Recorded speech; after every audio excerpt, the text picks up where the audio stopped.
हाँ जी, स्वागत है आपका सिरेमिक एकेडमी के प्लेटफॉर्म पर। तो इस वीडियो के अंदर अपन जनवरी महीने की जो करंट अफेयर की सीरीज चल रही है उसमें स्पोर्ट्स वाला सेक्शन जो अपन देखेंगे, है ना। बाकी सारे सेक्शन जो वो हो चुके हैं। स्पोर्ट्स वाला सेक्शन जो एक टेक वाला है, टेक वाला जो है वो सुनील सर ही पढ़ा रहे हैं। वो उनकी वीडियो रिकॉर्ड हो गई होगी, वो अपलोड कर देंगे अभी।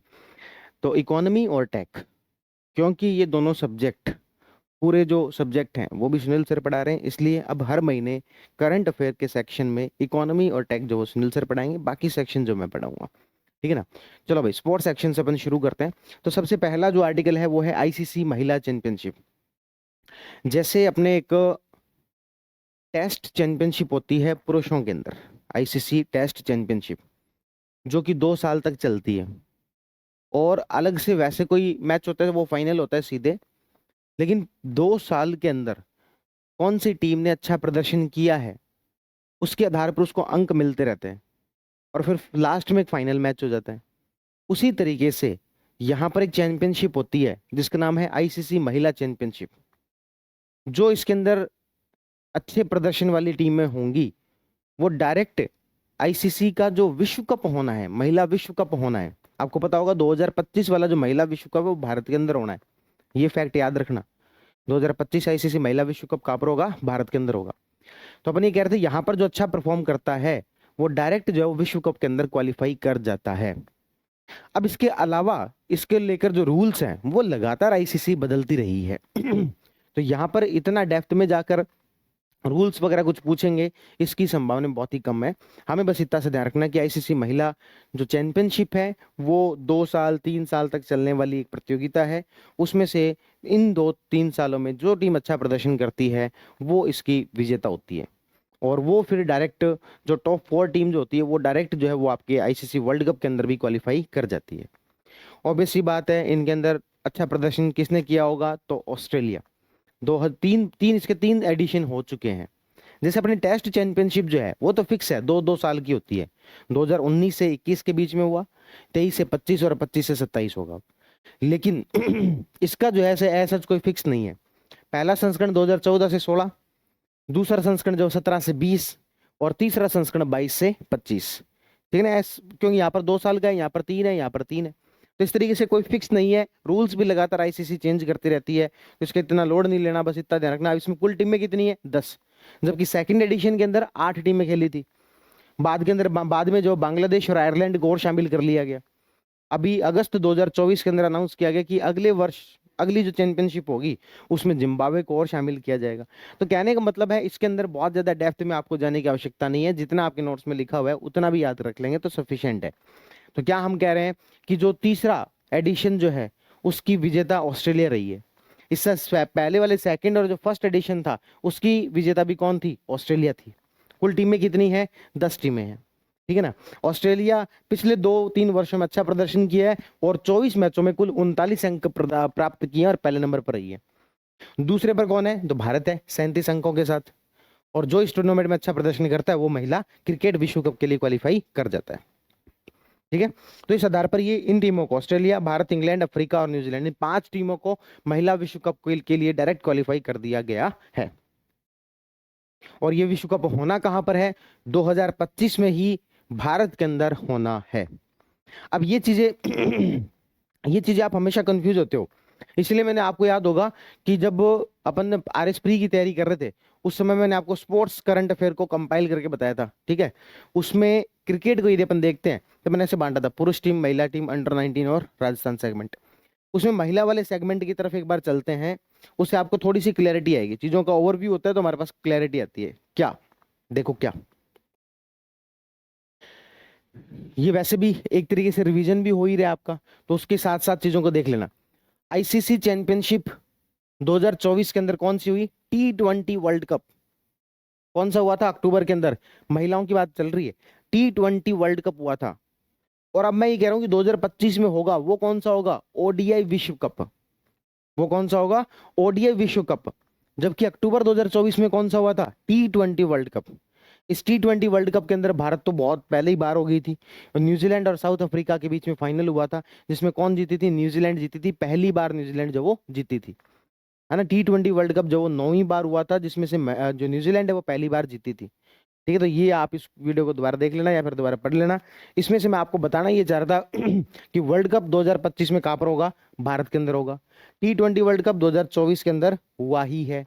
कहाँ पर हुआ है, यूएई के अंदर। अभी जैसे अपनी चैंपियन ट्रॉफी चल रही है ना, वहीं पर। और एशिया कप जो वो आयोजन श्रीलंका के अंदर संस्करण 9वां जुलाई के अंदर हुआ, इसमें जो वो श्रीलंका विजेता रही थी। तो ज्यादा चीजों को कंफ्यूज ना करते हुए मैं फिर से एक बार चीजों को फिर से रिपीट कर देता हूं कि जैसे पुरुषों के अंदर चैंपियनशिप होती है अलग अलग, वैसे ही महिलाओं के अंदर T20 वर्ल्ड कप पिछली बार अपने पुरुषों वाला भी हुआ था, महिलाओं वाला भी हुआ। पुरुषों वाले के अंदर भारत जीती थी, लेकिन महिलाओं वाले के अंदर न्यूजीलैंड जीती थी। 9वां एडिशन था, भारत तो बहुत पहले बार हो गई थी। विश्व कप जो है 2025 के अंदर होगा महिलाओं का, जो कि भारत के अंदर होने जा रहा है। एशिया कप पिछली बार हुआ था, जो कि श्रीलंका जीती थी। ठीक है ना, और श्रीलंका के अंदर ये हुआ था। ठीक है ना, ये तीन बातें जो हमने जानी। अब एक चीज और, ये तीनों बातें आपको एकदम क्लियर होगी। अब एक चीज यहां पर और देखने लायक है, अगला जो आपके इसके अंदर आर्टिकल है जो दूसरा आर्टिकल है वो है आईसीसी अंडर 19 महिला T20 विश्व कप। अब जब आप चीजों को ओवरव्यू के रूप में नहीं देखते हो, तब आप फिर ये भूल जाते हो कि यार अभी तो पड़ा था T20 वर्ल्ड कप। लेकिन नहीं, वो T20 वर्ल्ड कप महिलाओं का वाला था, ठीक है, लेकिन वो सीनियर टीम का था। यहां पर जो बात चल रही है वो किसकी चल रही है, अंडर 19। अंडर 19 वालों का अलग हुआ है। तो आईसीसी अंडर 19 महिला T20 विश्व कप। पहले इसलिए ये याद करने से पहले सीनियर वालों का बताओ, अंडर 19 को भूल जाओ। पहले मुझे बताओ आईसीसी महिला T20 विश्व कप 2024 मैं आपसे पूछूं कहां पर हुआ, तो आप कहोगे यूएई के अंदर। मैं आपसे पूछूं फाइनल में कौन था, न्यूजीलैंड और साउथ अफ्रीका। विजेता कौन रहा, न्यूजीलैंड। पहली बार। कौन सा एडिशन था, 9वां एडिशन था। अब आते हैं महिलाओं में T20 विश्व कप पर। ठीक है ना, इसकी यदि हम बात करें तो ये दूसरा संस्करण था। कौन सा था, दूसरा संस्करण था। 2 और 9 याद रखना, उधर तो है 9वां, इधर है दूसरा। 2 और 9। मेजबान देश मलेशिया। 18 जनवरी से लेकर 2 फरवरी के बीच में हुए ये। भारत और दक्षिण अफ्रीका के बीच में फाइनल हुआ। वहां पर कौन था, न्यूजीलैंड और दक्षिण अफ्रीका। तो दक्षिण अफ्रीका चौकस जो है वो पुरुषों वाले में भी बनी हुई है और यहां पर भी बनी हुई है। वहां पर फाइनल में न्यूजीलैंड से हार गई, यहां पर फाइनल में इंडिया से हार गई। तो फाइनल मैच जो भारत और दक्षिण अफ्रीका के बीच में हुआ भारत 9 विकेट से जीत गया। दूसरा एडिशन है और दूसरी बार भारत जीता है, यानी कि दोनों बार भारत ही जीता है। कप्तान Niki Prasad, player of the tournament Gongadi Trisha. ठीक है, तो बस ये ध्यान रखने कुछ चीजें। T20 अंडर 19 महिला विश्व कप कहां हुआ, मलेशिया के अंदर। T20 वर्ल्ड कप कहां पर हुआ, यूएई के अंदर। T20 वर्ल्ड कप का कौन सा एडिशन था, 9वां। और यहां पर कौन सा था, दूसरा। वहां पर फाइनल न्यूजीलैंड और साउथ अफ्रीका के बीच, यहां पर भारत और साउथ अफ्रीका के बीच। वहां पर न्यूजीलैंड विजेता, यहां पर भारत विजेता। कितने विकेट से, 9 विकेट से। कप्तान कौन था भारत की तरफ से, निकी प्रसाद। और प्लेयर ऑफ द टूर्नामेंट कौन रही, गोगांडी त्रिशा। ठीक है ना, इतनी बातें आपको याद रखनी है। उसके बाद बात करते हैं भारत और आयरलैंड की वनडे श्रृंखला महिलाओं वाली। अब अपन इसमें देखें तो ऐसा जितनी इंपॉर्टेंट नहीं है ना। हम महिलाओं की वनडे श्रृंखलाएं सारी थोड़ी याद रखेंगे, लेकिन एक बहुत ही महत्वपूर्ण रिकॉर्ड यहां पर बना, इसलिए ये याद रखनी जरूरी है। पहली बात तो ये कहां पर हुई, तो भारत के अंदर हुई। भारत ने 3-0 से आयरलैंड को हरा दिया। बहुत ही महत्वपूर्ण ये है कि तीसरा जो मैच था, अच्छा हुआ कहां पर था, राजकोट गुजरात में। तीसरा जो मैच था, भारत ने 435 रन बनाए। भारतीय महिला टीम का हाईएस्ट स्कोर है ये। कितने रन बनाए, 435 रन। उसमें स्मृति मंधाना 154 रन, प्रतिका रावत, सॉरी, स्मृति मंधाना 135 रन, प्रतिका रावत 154 रन। और भारत 304 रन से जीता। तो सबसे बड़ी जीत, सबसे बड़ा स्कोर, भारत कितने रन से जीता, 304 रन से। और बनाए कितने, 435 run. Player of the series और प्रतिका रावल रही यहां पर। ठीक है ना, तो इसलिए ये वाला जो है बहुत इंपॉर्टेंट हो जाता है कि आयोजन कहां पर हुआ था, राजकोट गुजरात के अंदर। और भारत जो यहाँ पर 3-0 से जीत गया। और भारतीय महिला टीम ने हाईएस्ट स्कोर बनाया 435। ठीक है, उसमें स्मृति मंधाना और प्रतिका रावल दोनों ने शतक लगाए। प्लेयर ऑफ द सीरीज भी प्रतिका रावल रही। और भारत 304 रन से यहां पर मैच जीत गया। आगे बढ़ते हैं। आगे बढ़ने पर आता है विजय हजारे ट्रॉफी 2024-25। ये भी जब तक अपन पूरी कहानी को एक साथ नहीं देखते हैं, उतना अच्छे से हमें याद नहीं होता है। चलो भाई, एक साथ देखते हैं कहानी को।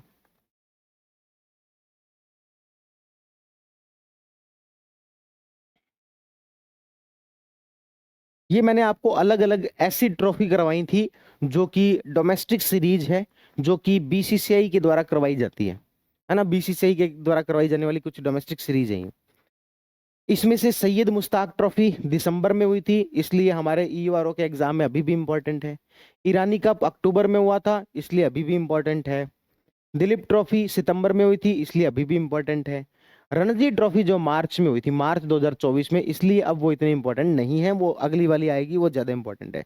इसलिए मेरा कहने का मतलब ये है कि तीनों अभी भी इंपॉर्टेंट है, इसलिए विजय हजारे ट्रॉफी के साथ साथ इसको भी अपन रिवाइज कर ही लेते हैं, ठीक है ना। चलो पूरी को रिवाइज करते हैं, फिर विजय हजारे ट्रॉफी को भी पढ़ लेंगे। तो बीसीसीआई ने दिसंबर के अंदर क्या करवाया, सैयद मुश्ताक अली ट्रॉफी करवाई। सैयद मुश्ताक अली ट्रॉफी T20 प्रारूप होता है। फाइनल के अंदर मुंबई और एमपी खेल रहे थे। मुंबई इसके अंदर विजेता रही, कप्तान जो अपने श्रेयस अय्यर थे, और जो आपके प्लेयर ऑफ द सीरीज जो अजिंक्य रहाणे थे। तो सैयद मुश्ताक अली ट्रॉफी, कौन सी ट्रॉफी, सैयद मुश्ताक अली ट्रॉफी। ये क्या है, T20 फॉर्मेट में होने वाले मैच है। करवाता कौन है, बीसीसीआई करवाता है। फाइनल मुंबई और एमपी के बीच में, मुंबई विजेता रहा, मुंबई के कप्तान श्रेयस अय्यर और player of the series Ajinkya Rahane. Irani cup, Irani cup जो है, थोड़ा सा ध्यान से सुनना, ईरानी कप जो है वो रणजी ट्रॉफी का जो विजेता होता है उस टीम के बीच वर्सेस शेष भारत के बीच, यानी कि ये होएगा आपके रणजी ट्रॉफी विजेता वर्सेस शेष भारत। जो रणजी ट्रॉफी का विजेता है वो सीधे फाइनल में पहुंच गया वर्सेस शेष भारत, सब अच्छे अच्छे खिलाड़ी वर्सेस शेष भारत। तो यहां पर रणजी ट्रॉफी का विजेता कौन था, मुंबई। तो यहां पर वापस कौन जीता, मुंबई। यानी कि रणजी ट्रॉफी भी किसने जीती, मुंबई। ईरानी कप भी किसने जीता, मुंबई। सैयद मुश्ताक अली ट्रॉफी भी किसने जीती, मुंबई। ध्यान रखना भाई, तीनों मुंबई ने जीती है। तो यहाँ पर मुंबई ने जीती, विजेता पहली बार में पारी के बढ़त के आधार पर 61वां संस्करण था, और मुंबई 15वीं बार जो ये जीती। तो Irani cup Mumbai, Syed Mushtaq Ali trophy Mumbai, Ranji trophy Mumbai. एक और देखते हैं, और वो है दिलीप ट्रॉफी। ये जो है वो इंडिया ए टीम, बी टीम, सी टीम, उस तरीके से बांट के उनके बीच में होता है। यहाँ पर विजेता कौन रहा, इंडिया ए। कौन रहा यहाँ पर विजेता, इंडिया ए रहा। तो ये हमने एक बेसिक पढ़ लिए पुराने वाले। अब चलते हैं अपन कौन सी ट्रॉफी की तरफ, विजय हजारे ट्रॉफी की तरफ। अब पहली बात तो ये सुनना भाई विजय हजारे जो ट्रॉफी है उसके बहुत सारे मैच अपने जयपुर के अंदर हुए। जयपुर में मैं बता ही रहा था, शायद आपको पहले भी बताया था, एक बार मैं कोई बिल्डिंग को देखने गया हुआ था, तो वहां पर कोई एक लाइब्रेरी थी। लाइब्रेरी के ऊपर वाले फ्लोर पर हम लोग बैठे थे, तो बाहर की तरफ गैलरी के अंदर एक वॉशरूम था। तो मैं वॉशरूम के लिए गया, तो वहां पर गैलरी से देखा एक क्रिकेट स्टेडियम के अंदर कुछ लड़के खेल रहे थे। तो मैंने कहा यार बहुत शानदार खेल रहे हैं, कौन से कॉलेज के लड़के हैं। तो उन्होंने कहा सर कौन से कॉलेज के नहीं, वो आपको जो सामने दिखाई दे रहे हैं ना, वो खलील अहमद है, और वो जो बैठा हुआ है ना वो ईशान किशन है। मैं क्या बात कर रहे हो, कहा हाँ, ये जो सामने जो मैच चल रहे हैं ये विजय हजारे ट्रॉफी के मैच चल रहे हैं, और ये स्टेडियम का नाम KL सैनी स्टेडियम है। ये मैच एक्चुअल में SMS स्टेडियम के अंदर होने वाले थे, लेकिन उसको वहां से कोई IC वो आपके IPL होने वाले हैं, इसलिए उसमें कुछ काम चल रहा है, इसलिए उन मैचेस को ट्रांसफर करके KL सैनी स्टेडियम के अंदर कर दिए, और KL सैनी स्टेडियम के अंदर मैच चल रहे थे वो। और उनकी जो बालकनी थी वही मान लो कि लॉर्ड्स के क्रिकेट ग्राउंड के अंदर जो बालकनी होती है ना, आराम से बैठ के उनको देखो, क्या ईशान किशन खेलो भाई तुम तो खेलो, उस तरीके वाली थी। और उनका जो पेवोलियन आप देख लो, आपको लगे कि इससे अच्छे मैच तो जो अपने गाँवों के अंदर नहीं होते उसके अंदर पेविलियन बने होते हैं। वो नहीं होता एक पर्दा सा लगा दिए चारों तरफ, और एक कोई क्रिकेट का एंट्री कर रहा होता है, उसी प्रकार की वहां पर बस एक छोटी सी बना रखा था, उसी में बेचारे ईशान किशन और ये सारे बैठे हैं। और कोई दर्शक नहीं, दर्शक कोई नहीं, हमारे जैसे बालकनी में खड़े खड़े देख रहे हैं बस, दर्शक कोई नहीं। उस प्रकार की ट्रॉफी चल रही थी, विजय हजारे ट्रॉफी। अब उस प्रकार की ट्रॉफी के अंदर जब रोहित शर्मा की आपके बढ़िया परफॉर्मेंस नहीं चल रही, और रोहित शर्मा को कहा जाए कि रणजी ट्रॉफी में और विजय हजारे ट्रॉफी में खेलना है, तो उनके लिए तो मुश्किल बड़ी बात वो नहीं है कि खेलना है, ऐसी परिस्थितियों में खेलना, ऐसी कंडीशन के अंदर कि भाई आपको कोई सुविधाएं नहीं मिल रही, तो उसके अंदर खेलना बड़ी मुश्किल की बात हो जाती है। इसीलिए, और फिर वो सारे के सारे प्लेयर तो आते हैं अपने 4-4 5-5 करोड़ की गाड़ियों के अंदर, अच्छी बात, इसमें कोई बुराई की बात नहीं है। लेकिन फिर वो ICC ने रूल बना दिया कि सारे खिलाड़ी अपनी अपनी अलग अलग गाड़ियों के अंदर आते हैं, तो वो एक टीम स्प्रिट नहीं आती, इसलिए आना बस के अंदर ही है, टीम के साथ आना है। तो अब रोहित शर्मा कैसे एडजस्ट हो भाई, बड़ी दिक्कत की बात हो जाए उनके लिए, है ना। आपको ये बहुत आसान लगता होगा, लेकिन एक इतना इंटरनेशनल लेवल पर खेला हुआ जो व्यक्ति है उसके लिए अब वाकई में वो स्टेडियम स्टेडियम बहुत अच्छा था, नो डाउट, लेकिन वो जो उनकी सुविधाएं जो मिली हुई थी ना, उसको देख लो तो आपको लगे नहीं कि, मेरे को तो लगा ही कोई कॉलेज के स्टूडेंट खेल रहे हैं और बहुत अच्छा खेल रहे हैं। फिर भी मुझे, हालांकि उसने जब बताया ना कि वो खलील अहमद है, मुझे वास्तव में विश्वास नहीं हो। मैं क्या, ऐसे थोड़ी होता है यार, ये कोई स्कूल के प्लेयर है, वो ऐसी थोड़ी सुविधाएं देते हैं उनको, इंटरनेशनल प्लेयर है खलील अहमद और ये सब ईशान किशन तो। फिर उसने कहा कि चलो एक काम करते हैं, वो सबसे लंबा जो प्लेयर है ना, वो दिखाई जो दे रहा है वो खलील अहमद है, आप नहीं मानो, एक काम करते हैं, अपन इसका लाइव स्कोर देखते हैं। और लाइव स्कोर देखा, और जैसे जैसे वो स्कोर के अंदर अपडेट हो रहा है, वैसे वैसे वहां पर मैच चल रहा है, तब मुझे पक्का विश्वास हुआ कि हाँ यार वही है। और फिर बाद में तो शक्लें भी मिलने लग जाती है ना, शुरुआत में नहीं मिलती अब। ठीक है, तो ये केएल सैनी स्टेडियम के अंदर कई सारे मैचेस के हुए थे। कई सारे, ऐसे नहीं करे सारे मैच, लेकिन कुछ मैच यहाँ पर हुए थे। तो विजय हजारे जो ट्रॉफी है, ये 2024-25 वाली बीसीसीआई की लिस्ट, एक क्रिकेट टूर्नामेंट में, संस्करण इसका था ये 32वां। कुल टीमें थी 38।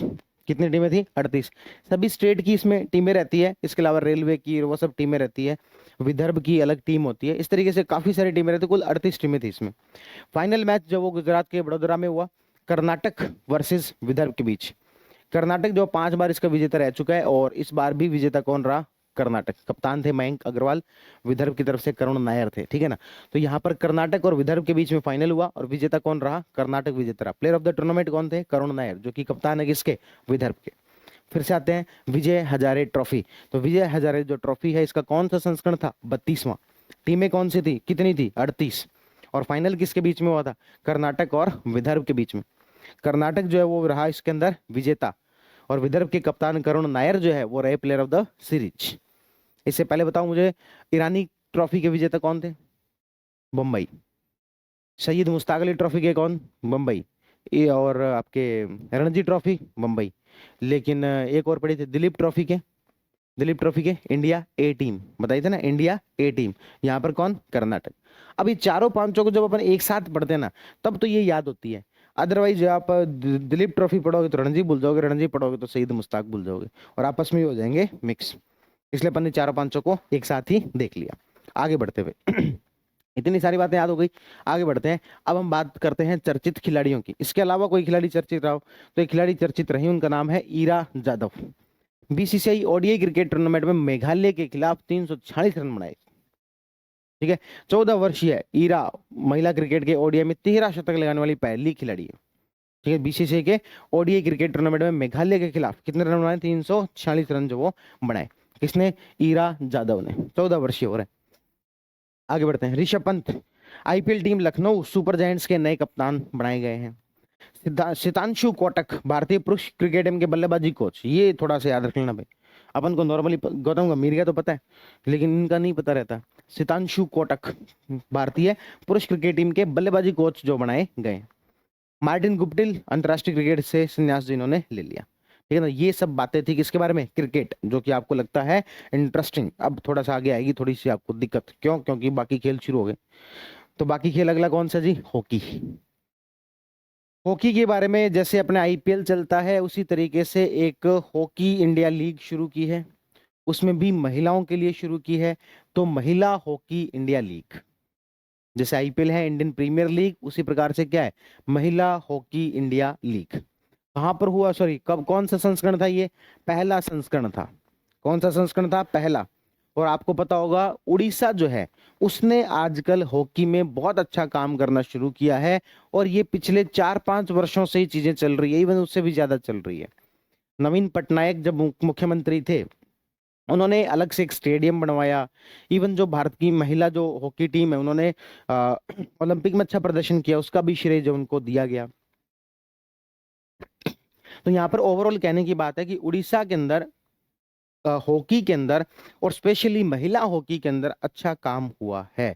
उसी का परिणाम है कि जो पहला महिला हॉकी इंडिया लीग है, उसकी विजेता कौन सी टीम रही है? उड़ीसा टीम रही है, ठीक है। ये मैच कहां पर हुए? तो रांची झारखंड के अंदर एक स्टेडियम है, जयपाल सिंह मुंडा स्टेडियम, ठीक है ना। तो वहां पर हुए। कौन सा? Jaipal Singh astroturf hockey stadium, Ranchi Jharkhand में। कौन सा? जयपाल सिंह मुंडा। तो जयपाल सिंह मुंडा स्टेडियम के अंदर ही मैच हुए, और विजेता कौन रहा? उड़ीसा वॉरियर्स। सामने थे सुरमा हॉकी क्लब, लेकिन विजेता कौन रहे? उड़ीसा वॉरियर्स। 2-1 से जो ये विजयी रहे। तो हॉकी के अंदर ये एक बात याद रख लेना बस। उसके बाद बात करते हैं शतरंज की। शतरंज में देखें तो ये फिडे वर्ल्ड रैपिड और ब्लिट्ज चैंपियनशिप हुई। मैंने आपको पहले भी बताया हुआ है कि रैपिड प्रतियोगिता और ब्लिट्स प्रतियोगिता में क्या अंतर होता है, कितना समय मिलता है उसके आधार पर अंतर होता है। रैपिड में आपको लगेगा कि चीजें फटाफट होंगी, नाम से लग रहा है, लेकिन है उल्टा। रैपिड में समय ज्यादा मिलता है और ब्लिट्स के अंदर जो टाइम कम मिलता है। ठीक है, तो इस तरीके से दो प्रतियोगिताएं होती है, रैपिड प्रतियोगिता और ब्लिट्स प्रतियोगिता, शतरंज का भाग है ये। ठीक है ना। चलो, अच्छा, एक ये जो फिडे जो शब्द है ये किसके लिए यूज होता है, आपके शतरंज के अंदर ही होता है। अभी ये जो आपके आर एस प्री के अंदर एक क्वेश्चन आया हुआ था, तो इसी तरीके का उसमें ऐसा कुछ एक हिंट था, और भी प्लेयर का नाम पूछा था कि भी ये कौन से खेल से संबंधित है। ठीक है, तो यदि उसके हिंट को ही अपन समझ लेते तो फिर उसी से ही आपका पूरा क्वेश्चन हो जाता। जैसे मान लो मैं अगली बार क्वेश्चन पूछूं कि कोई भी फलाने फलाने प्लेयर का नाम है, ये रैपिड इस विजेता इस प्रतियोगिता के अंदर विजेता रहे, तो ये कौन से खेल से संबंधित है, तो आप समझ जाना चाहिए कि रैपिड और ब्लिट्ज जो है वो है ही किससे संबंधित, शतरंज से संबंधित। तो विजय खिलाड़ी भी किससे होंगे, शतरंज के ही होंगे। इस प्रकार का जो था उसके अंदर पक्का एक हिंट दिया हुआ था। चलो बात करते हैं फिडे वर्ल्ड रैपिड और ब्लिट्ज चैंपियनशिप। इसका आयोजन न्यूयॉर्क यूएसए के अंदर हुआ। पुरुष वर्ग के अंदर इसके जो विजेता है मैक्सन कार्लसन रहे नॉर्वे के, और जो है वो ईरान, और आगे नाम पढ़ना बड़ा मुश्किल है, रूस के। इनका संयुक्त रूप से ही विजेता रहे। तो नॉर्वे और ईरान जो है आपके रूस वाले, तो एक तो कार्लसन इनका नाम जानते ही, और ईरान। महिला वर्ग के अंदर जू वेनजून, कौन, जू वेनजून ये विजेता रहे। भारत की तरफ से बात करें तो रैपिड स्पर्धा में कोनेरू हम्पी ने यहाँ पर स्वर्ण पदक जीता। ओवरऑल यदि अपन बात करें तो विजेता कार्लसन और इयान रहे, और महिलाओं के अंदर जू वेंजुन रही। लेकिन रैपिड प्रतियोगिता में अलग से बात करें तो भारत की तरफ से कोनेरू हम्पी ने यहाँ पर स्वर्ण पदक जो वो जीता। और ब्लिट्ज स्पर्धा के अंदर आर वैशाली ने महिला वर्ग के अंदर कांस्य पदक जीता। ठीक है, तो ये तो ध्यान रखना भी, भारत की तरफ से अच्छा परफॉर्मेंस किसने किया, कोनेरू हम्पी ने। कौन सी प्रतियोगिता में, हम कहेंगे रैपिड के अंदर। कौन सा पदक जीता, स्वर्ण पदक। और ब्लिट्स के अंदर, ब्लिट्स के अंदर आर वैशाली ने कौन सा पदक जीता, ब्रॉन्ज मेडल जो यहां पर जीता। ठीक है, तो ये बात थी किसके related, FIDE world rapid and Blitz championship. आगे बढ़ते हैं। 1 जनवरी 2025 को जारी शतरंज की फिडे विश्व रैंकिंग में शीर्ष 50 में 9 भारतीय खिलाड़ी शामिल है। चौथे पर अर्जुन एरिगेसी हैं, पांचवें पर डी गुकेश हैं, और 10वें पर विश्वनाथ आनंद है। तो शीर्ष 50 के अंदर 9 तो कितने कौन है, भारतीय हैं। आगे बढ़ते हैं। अब बात आती है टेनिस की। टेनिस के अंदर एक बात मैं आपको ऑलरेडी बता चुका हूं, बहुत बार बताई जा चुकी है, कि 4 टेनिस की अलग अलग ग्रैंड स्लैम ये होते हैं। वैसे तो दुनिया भर के टूर्नामेंट जो वो टेनिस के इंडस्ट्री में होते रहते हैं, लेकिन ये 4 जो वो सर्वाधिक महत्वपूर्ण है। एक है ऑस्ट्रेलियन ओपन, एक है फ्रेंच ओपन, एक है विंबलडन ओपन, और एक है यूएस ओपन। ये जो चारों हैं, फिक्स टाइम है इनका, वर्ष में कब होंगे। जैसे ये जनवरी के अंदर ही होगा, जनवरी फरवरी में। ये उसके बाद में मार्च अप्रैल में, ये मई जून के अंदर। तो एक एक दो दो महीने के गैप पर ये होते रहते हैं। वर्ष 2024 वालों की पूरी लिस्ट मैंने आपको बनवाई थी, और अब 2025 वालों की लिस्ट बननी शुरू हो जाएगी। ये जनवरी वाले चल रहे हैं, जनवरी फरवरी वाले। मार्च अप्रैल आएगा तब इसको भी अपडेट कर देंगे। इसके लिए हमने यहाँ पर छोड़ा है खाली स्पेस, ताकि जब फ्रेंच ओपन हो जाए तो आप खुद ही इसको यहाँ पर अपडेट कर लो, है ना। या फिर जब विंबलडन ओपन हो जाए तो आप खुद ही यहाँ पर इसको अपडेट कर लो। इस प्रकार से हमने यहाँ पर छोड़ा है खाली स्पेस। चलो शुरुआत करते हैं ऑस्ट्रेलियन ओपन से। ऑस्ट्रेलिया, अच्छा फिर देखो, ये अभी तक ना, इससे ये जो बातें जो मैं बता रहा हूँ, शुरुआत वाली 4 बातें, इससे अभी तक कोई भी क्वेश्चन नहीं आया है, कोई भी क्वेश्चन नहीं आया आरएस में तो कम से कम। लेकिन बहुत बेसिक बात है, हमें चीजें पता होनी चाहिए कि जो ऑस्ट्रेलियन ओपन होता है। अच्छा एक और मैं बात बता दूं, ऑस्ट्रेलियन ओपन और यूएस ओपन, ये जो पहला और जो लास्ट है ना, ये एक दूसरे से बहुत ज्यादा सिमिलर है, क्योंकि इनकी परिस्थितियां भी एक जैसी हैं। यदि आप वर्ल्ड मैप में देखोगे तो ऑस्ट्रेलिया और यूएसए बहुत ज्यादा दूर नहीं है। हालांकि आपको ऐसा लगेगा कि सबसे ज्यादा ज्यादा दूर तो यही है, क्योंकि अपन मैप के अंदर ऐसे बनाते हैं, ये है यूएसए ऑस्ट्रेलिया, और इधर है यूएसए। लेकिन आप इसको वैसे देखो तो ये है आपके ऑस्ट्रेलिया, और ये आपकी इधर से यूएसए, पास में ही है। इसलिए कि ज्यादातर परिस्थितियां वगैरह क्या है, सेम है। इसलिए आप देखोगे ज्यादातर ये देखने को मिलेगा, जो ऑस्ट्रेलियन ओपन में विजेता हैं वही आपको विजेता यूएस ओपन के अंदर देखने को मिलेंगे। जैसे कि एक बार मैं आपको 2024 वाली एक बार लिस्ट दिखाऊं।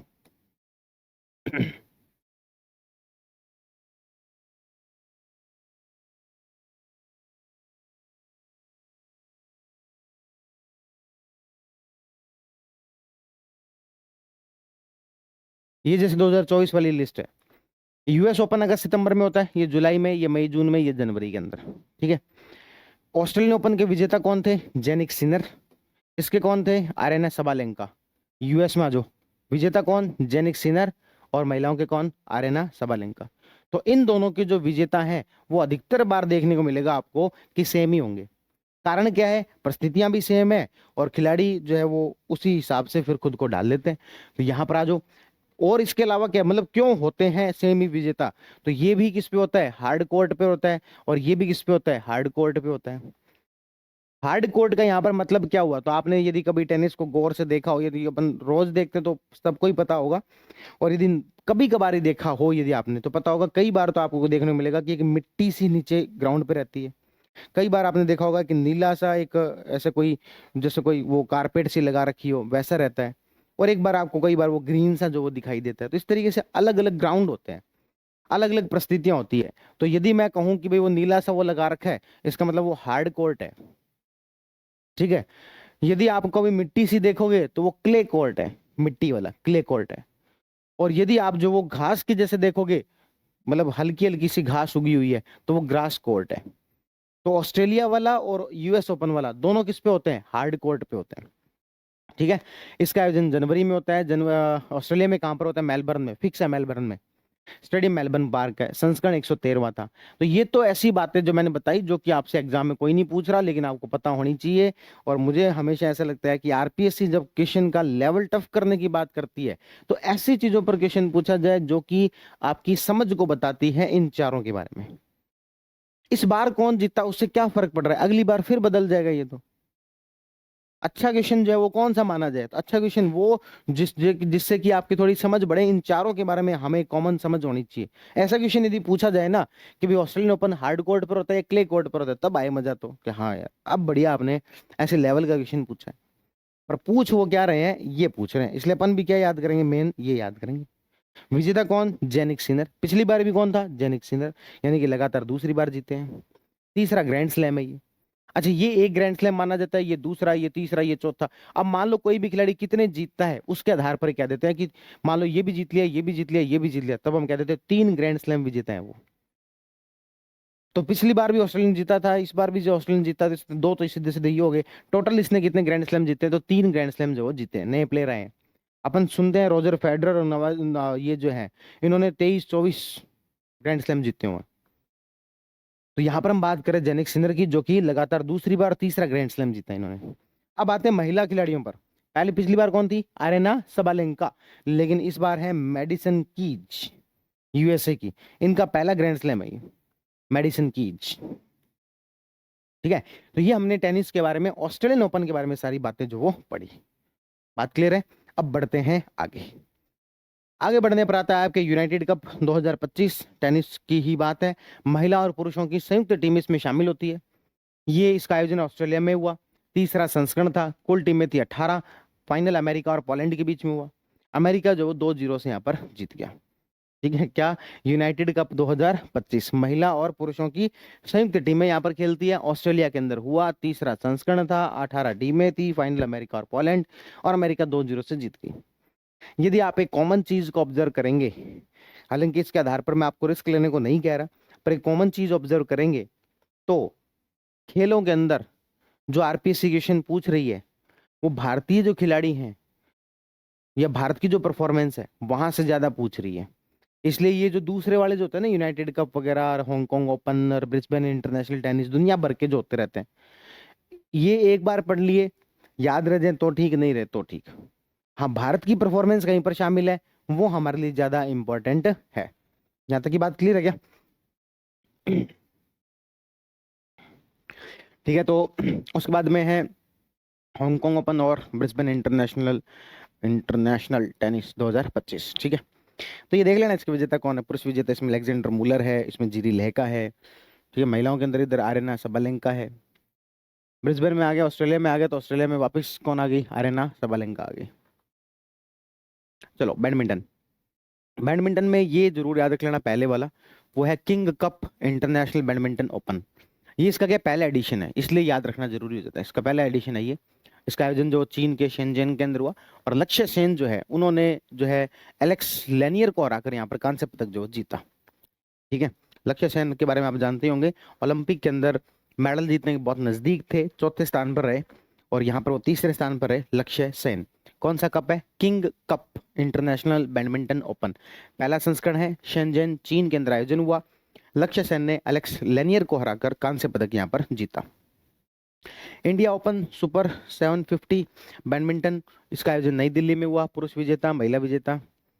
BWF बैडमिंटन मलेशिया ओपन, पुरुष विजेता शी यू की, महिला विजेता एन सेंग यंग, ये चाइनीज और कोरियन है। चलो मेन आता है फुटबॉल वाले पर।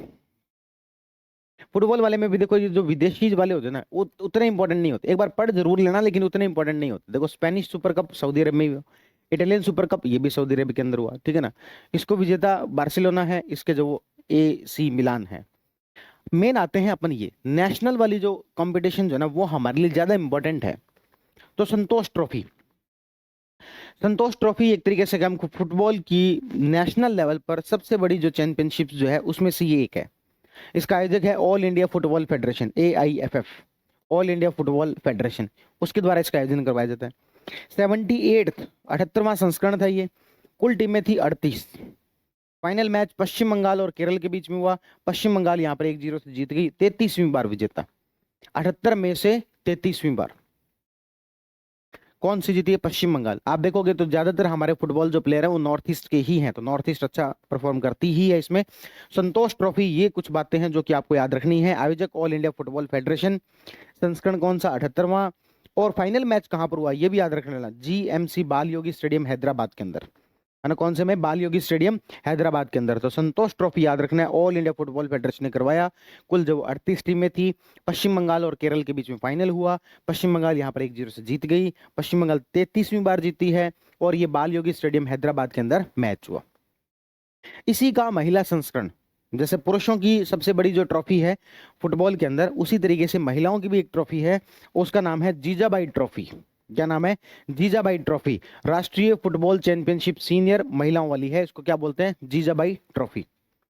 इसके अंदर आपके जो नॉर्थ ईस्ट के अंदर जो आपकी टीम है मणिपुर, ये सबसे ज्यादा जीतती है, ठीक है। और यहां पर भी वही देखने को मिलेगा, RK आश्रम स्टेडियम छत्तीसगढ़ के अंदर मैच हुआ, राष्ट्रीय फुटबॉल चैंपियनशिप सीनियर, कहां पर हुआ? RK आश्रम स्टेडियम छत्तीसगढ़ में।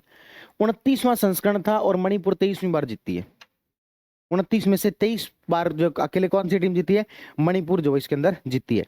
यदि मैंने आपको जो एक साथ जो रिवीजन करवाया था फुटबॉल वाला, यदि वो आपको याद होगा, ये फुटबॉल के अपने सारे देखे थे। घरेलू ट्रॉफी के अंदर संतोष ट्रॉफी देखा था यहाँ पर, ठीक है। यदि मैं इसको थोड़ा पर ये जूम आउट ही सही है। संतोष ट्रॉफी 78वां संस्करण हैदराबाद के अंदर, फाइनल पश्चिम बंगाल केरल के बीच में, कौन जीत गया? पश्चिम बंगाल जो यहाँ पर जीत गया। ये कौन सी ट्रॉफी थी? संतोष ट्रॉफी। एक फिर मैंने आपको बताया था ये वाला राष्ट्रीय फुटबॉल चैंपियनशिप।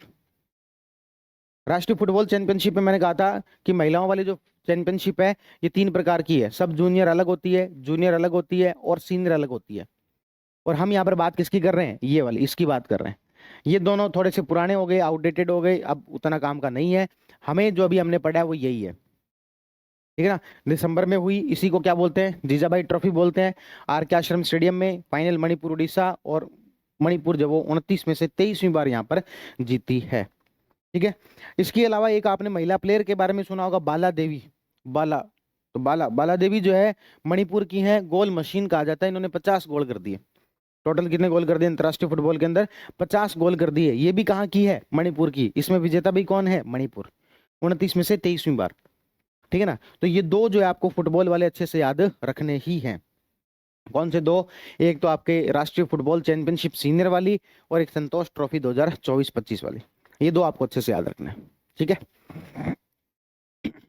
चलो उसके बाद में खो खो, 5 स्टार लगा दो, दिवाली कर दो इसके ऊपर। दिवाली बहुत ज्यादा इंपॉर्टेंट है, क्योंकि खो खो का विश्व कप हुआ है, पहला विश्व कप है ये, भारत में हुआ है, भारत ही जीता है, इसलिए जो है बहुत ज्यादा इंपॉर्टेंट हमारे लिए हो जाता है, ठीक है ना। तो खो खो विश्व कप बहुत ज्यादा इंपॉर्टेंट है, याद रख लेना। इंदिरा गांधी एरिना नई दिल्ली में हुआ ये 13 से 19 जनवरी के बीच में। कब से कब तक? 13 से 19 जनवरी के बीच में इंदिरा गांधी एरिना नई दिल्ली में। पहला ही संस्करण था ये, खो खो का पहला विश्व कप हो रहा है, क्योंकि खो खो सामान्यतः या फिर मुख्यतः भारत में ही खेला जाने वाला खेल है। भारत के अंदर सबसे ज्यादा पॉपुलर खेल है खो खो, बाकी देशों में उतना पॉपुलर नहीं है। खो खो पता ही होगा ना कैसे खेलते हैं, खेला ही होगा, स्कूलों के अंदर खो खो खिलाते हैं जब भी खेल। हाँ, तो इस तरीके से 8 जने बैठते हैं, वो इधर से जाते हैं, इधर से जाते हैं, इसको पकड़ना होता है, वो खो खो वाला। ठीक है, तो शुभंकर इसका था तेजस और तारा, हिरणों की जोड़ी है तेजस और तारा, यह है इसका शुभंकर मैस्कॉट। ठीक है ना, तो ये कुछ कुछ बातें याद रखनी। खो खो विश्व कप पहली बार कहां पर हुआ? तो इंदिरा गांधी एरिना स्टेडियम नई दिल्ली में हुआ। कौन सा एडिशन था? पहला ही एडिशन था। इसके मैस्कॉट कौन है? तो तेजस और तारा। ब्रांड एम्बेसडर कौन है? तो टाइगर श्रॉफ, श्रॉफ लिख दिया गया, टाइगर श्रॉफ और सलमान खान। टाइगर श्रॉफ और सलमान खान, तेजस और तारा मान लो आप। ठीक है, तेजस और तारा, टाइगर श्रॉफ और, हालांकि वो मैस्कॉट है, ये ब्रांड एम्बेसडर, अलग अलग बात है भाई। तो टाइगर श्रॉफ और सलमान खान। प्रतिभागी टीमें, पुरुष के जो कंपटीशन हुआ उसमें 20 टीमें और महिला वाले के अंदर 19 टीमें। विजेता दोनों में भारत। पुरुषों का विश्व कप था खो खो वाला, उसमें भी भारत, और महिलाओं वाला जो खो खो विश्व कप है उसके अंदर भी भारत। टीमें कितनी? 20 और 19। ठीक है ना, तो पुरुष और महिला दोनों वर्ग के अंदर भारत। उपविजेता तो भारत का पड़ोसी नेपाल, दोनों के अंदर, वो भी दोनों में। पुरुषों के अंदर उपविजेता भी नेपाल, महिलाओं के अंदर उपविजेता भी नेपाल। ठीक है, तो ये रखना। निर्मला भाटी, राजस्थान की एकमात्र खिलाड़ी जो भारतीय टीम में थी, निर्मला भाटी। तो खो खो के बारे में यहाँ पर जो भी 7, 8, 10 पॉइंट लिखे हुए हैं सारे के सारे इंपॉर्टेंट है, सारे के सारे याद रखने। निर्मला भाटी जो कि राजस्थान की एकमात्र खिलाड़ी है, उपविजेता नेपाल, विजेता भारत, दोनों वर्ग के अंदर। इस तरीके से हमने बात की किसकी? खो खो विश्व कप की। ठीक है जी, आगे बढ़ते हैं। आगे हम बात करते हैं पिकल बॉल की। पिकल बॉल जो है ये भी वर्ल्ड पिकल बॉल जो लीग है, ये इसका पहला संस्करण था। इसका आयोजन मुंबई के अंदर हुआ। कुल टीमें 6 थी। बेंगलोर जवान जो है, आरसीबी उधर क्रिकेट में तो जीत नहीं रही, यहाँ जरूर जीती है, और यहाँ पर ये जीती। पुणे यूनाइटेड जो वो फाइनल में खेली, बेंगलोर जवान जीत गई, किसमें? वर्ल्ड पिकल बॉल लीग के अंदर। ठीक है, तो ये हमने पढ़ा। फिर आते हैं स्क्वैश। स्क्वैश के अंदर अनाहत सिंह जो है ब्रिटिश जूनियर ओपन के अंदर महिला अंडर 17 का एकल खिताब जिन्होंने जीता। मिस्र की मलिका एल करासी को 2-3 से हराया, और तीसरा ब्रिटिश जूनियर ओपन खिताब जिन्होंने जीता।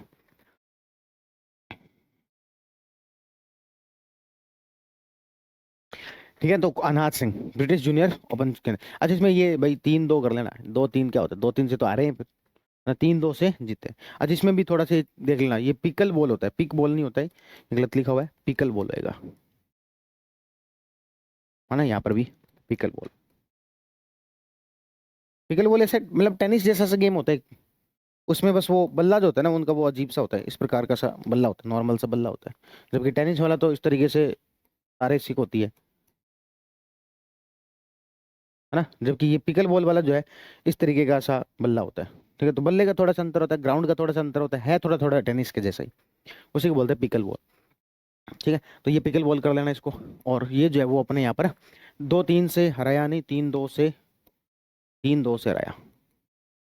ठीक है, चलो आगे बात करते हैं कबड्डी की। प्रो कबड्डी लीग बीच में से तो बड़ा फेमस हुआ था, प्रो कबड्डी लीग, हालांकि आजकल थोड़ा सा मामला डाउन चल रहा है। प्रो कबड्डी लीग का 11वां संस्करण था। इसमें विजेता हरियाणा स्टीलर्स रहे, पहली बार हरियाणा स्टीलर्स यहाँ पर जीते। उप विजेता पटना पायरेट्स जो रहे। 50वीं जूनियर राष्ट्रीय कबड्डी चैंपियनशिप हरिद्वार उत्तराखंड के अंदर हुई। पुरुष विजेता हरियाणा। तो इसमें देखो कबड्डी के अंदर जो है सामान्यतः हरियाणा आगे रहती ही है। हालांकि अपन देख रहे हैं कि जो प्रो कबड्डी लीग है उसमें 11वें में पहली बार हरियाणा जीत रही है। उसका कारण यह है कि भाई प्लेयर जब वो मिक्सचर हो गए, जैसे अभी अपन कहते हैं कि भाई चेन्नई सुपर किंग, तो इसमें जरूरी थोड़ी कि साउथ इंडिया के प्लेयर हैं, धोनी उसके कप्तान थे, तो उनका चेन्नई से क्या कनेक्शन था, तो इसलिए ये प्लेयर इधर उधर हो गए, वो जैसे जिसको जैसे रुपए मिले उस हिसाब से उधर टीम में चले गए। लेकिन हरियाणा जो वो कबड्डी के अंदर हमेशा आगे रहती है। ठीक है, तो 50वीं राष्ट्रीय कबड्डी चैंपियनशिप हरियाणा यहाँ पर पुरुष विजेता टीम। महिला विजेता टीम में कौन रही? साई की team, sports authority of India की टीम। सेकंड पर उत्तराखंड, थर्ड पर राजस्थान। यहाँ पर सेकंड पर हरियाणा, थर्ड पर राजस्थान, यानी कि राजस्थान दोनों में ही क्या रही? थर्ड पर रही। ये भी इंपॉर्टेंट है, याद रख लेना। 50वीं जूनियर राष्ट्रीय कबड्डी चैंपियनशिप, 50वीं जूनियर राष्ट्रीय कबड्डी चैंपियनशिप कहाँ पर हुई? हरिद्वार उत्तराखंड के अंदर। आप मतलब इसको ऐसे याद रख लो कि वहां पर बाबा रामदेव बैठे थे, कबड्डी वो वाला नहीं क्या, एक दो उनकी वीडियो वायरल हुई थी ना, वो किसके साथ में, कुश्ती के अंदर, मतलब वो उसके साथ लड़े थे ना, वो आपके फिल्म स्टार है ना रणबीर सिंह के साथ में कुश्ती लड़े थे वो, इन से मतलब मजाक मजाक में लड़े थे वो। आयोजन हरिद्वार के अंदर हुआ, तो वो ध्यान रख लेना। पुरुष विजेता में हरियाणा, महिला विजेता में साई की टीम। राजस्थान दोनों में ही कौन से पर रही है? तीसरे पर रही है। ना पुरुषों में ना महिलाओं में कोई भेदभाव नहीं किया। निशानेबाजी, निशानेबाजी की 67वीं राष्ट्रीय निशानेबाजी चैंपियनशिप कहां पर हुई? डॉक्टर करनी सिंह शूटिंग रेंज, नई दिल्ली में। जयपुर के सुशील मीणा ने यहाँ पर स्वर्ण पदक जीता। ठीक है, तो 67वीं राष्ट्रीय निशानेबाजी चैंपियनशिप, जयपुर के सुशील मीणा ने स्वर्ण पदक जीता। आयोजन कहां पर हुआ? डॉक्टर करनी सिंह शूटिंग रेंज, नई दिल्ली के अंदर। वॉलीबॉल, ये इंपॉर्टेंट है, स्टार मार्क लगा लो, करो दिवाली, करो दिवाली। जहां पर राजस्थान का कनेक्शन आ गया, जैसे यहाँ पर जयपुर के सुशील मीणा, ये भी इंपॉर्टेंट है। जहां पर राजस्थान का कनेक्शन आ गया वो तो इंपॉर्टेंट है ही। देखो, तो वॉलीबॉल की बात करें तो 69वीं सीनियर राष्ट्रीय वॉलीबॉल चैंपियनशिप। इंपॉर्टेंट क्यों है? क्योंकि एसएमएस स्टेडियम जयपुर के अंदर हुई। कौन सी? 69वीं 69th सीनियर राष्ट्रीय फुट वॉलीबॉल चैंपियनशिप। तो कहां पर हुई अपने? ये एसएमएस स्टेडियम जयपुर में हुई, इसलिए इंपॉर्टेंट है। विजेता में पुरुष में तो केरल टीम और महिला के अंदर रेलवे टीम। ये यदि किसी को मुश्किल लग रहा है याद करने में, तो भाई साहब दिसंबर वाली जो मैंने आपको पिछली बार जो दी थी, उसमें भी ये सारी चीजें पढ़ाई हुई है, कुछ भी नया नहीं है, वही सेम चीजें हैं, दोबारा पढ़ा रहा हूँ। उसके बाद में मैराथन, टाटा मुंबई मैराथन, पुरुष विजेता बहरन टेस्ट पे, देख लेना, कुछ नहीं है। तो मेन आ जाओ ये वाला आगामी टूर्नामेंट, क्योंकि इस बार जो 2 क्वेश्चन पूछे थे आगामी टूर्नामेंट पर। एक पूछा था राष्ट्रीय खेल, नेशनल, तो 38वें राष्ट्रीय खेलों पर क्वेश्चन पूछा था, है ना। और 38वें राष्ट्रीय खेल जो है वो आपके अभी फरवरी के अंदर हुए हैं। फरवरी महीने की जो करंट अफेयर है उसमें डिटेल में अपन कवर करेंगे 38वें राष्ट्रीय खेल, 38th नेशनल गेम्स। इसके अलावा एक और खेल पूछा था, खेलो इंडिया यूथ गेम। ये सब आगामी खेल कहां पर होने जा रहे हैं उसके आधार पर क्वेश्चन पूछे थे, है ना। खेलो इंडिया यूथ गेम भी पूछा था। उसी तरीके से मैं बात करूं टाटा वुमेन प्रीमियर लीग, तो ये जो है वो फरवरी मार्च के अंदर होगी, अलग अलग स्थानों पर होगी, इसलिए कोई स्थान नहीं लिखा। खेलो इंडिया यूथ गेम और पैरा गेम्स बिहार के अंदर होंगे। खेलो इंडिया यूथ गेम्स और पैरा गेम्स कहाँ होंगे? बिहार में। इसमें एक बात मैं और जोड़ देता हूं कि महिला विश्व कप, आईसीसी क्रिकेट महिला विश्व कप कहां पर होगा? तो हम कह देंगे भारत के अंदर होगा। कहाँ होगा जी? भारत के अंदर। फीडे शतरंज विश्व कप भारत के अंदर। महिला फीफा वर्ल्ड कप ब्राजील के अंदर। महिला फीफा वर्ल्ड कप जो वो 2027 के अंदर जो कहां पर होगा? ब्राजील के अंदर होगा। और महिला विश्व कप जो है, क्रिकेट विश्व कप जो वो 2025 के अंदर भारत में होगा। ठीक है, तो ये कुछ बातें जो हमें याद रखनी है। उसके बाद राजस्थान से संबंधित में 2-3 यदि हम महत्वपूर्ण क्रिकेट वाले खिलाड़ी की बात कर लेते हैं, तो एक है महिपाल लमरोर, रणजी क्रिकेट में 13 शतक लगाने वाले राजस्थान के पहले खिलाड़ी हैं। रणजी क्रिकेट में 13 शतक जो इन्होंने लगाया, पहले खिलाड़ी हैं। फैजल कमर इंटरनेशनल टेनिस फेडरेशन में प्रो सर्किट डबल खिताब जीतने वाले राजस्थान के पहले खिलाड़ी बने। Rohit Jhalani disabled champion trophy विजेता भारतीय टीम के ये कोच थे, राजस्थान के हैं ये। ठीक है, कियाना पहियार पुणे में आयोजित अंडर-9 गर्ल्स शतरंज की विजेता रही हैं। जैसे पिछली बार इन्होंने वो पूछा ना, उसके अंदर एक खिलाड़ी के बारे में द्वित करके था ना कोई शतरंज वाला, उसी तरीके से ये भी पूछ सकते हैं। कियाना परिहार अंडर-9 गर्ल्स शतरंज की विजेता रही है, पुणे के अंदर आयोजित हुआ था, उदयपुर की हैं ये। ठीक है, तो ये हमने बातें देखी हैं, इसको आप एक बार देख लेना, गो थ्रू इसको हो जाना। तो यहाँ से पिछली बार वैसे भी राजस्थान वालों से ज्यादा कोई क्वेश्चन पूछे नहीं थे, हम इसको लेकर जितने परेशान हुए थे उतने कोई क्वेश्चन जो यहाँ से पूछे नहीं गए थे। तो ये हमने स्पोर्ट्स वाली पूरा सेक्शन देख लिया, और इसी के साथ आपका जनवरी महीने का करंट अफेयर जो वो होता है कंप्लीट। अब अपन शुरू करेंगे अगली क्लासेस के अंदर फरवरी महीने का करंट अफेयर। ठीक है, इसको ये आपके ईओआरओ का जो एग्जाम है, फिर से सुन लो, एक बात और बताता हूँ।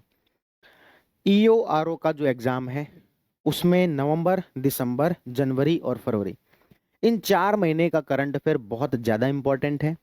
80-90% करंट अफेयर के क्वेश्चन आपको नवंबर, दिसंबर, जनवरी और फरवरी से ही मिलने वाले हैं।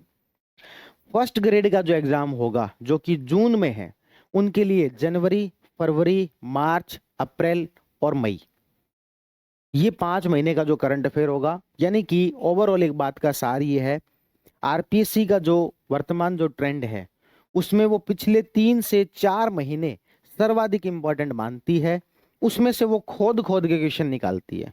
12 महीने का नहीं भी पढ़े, आज के ट्रेंड के अनुसार 12 महीने का नहीं भी पढ़े तब चल रहा है काम, 4-5 महीने का पढ़ लो, लेकिन उसको फिर खूब डिटेल में पढ़ लो।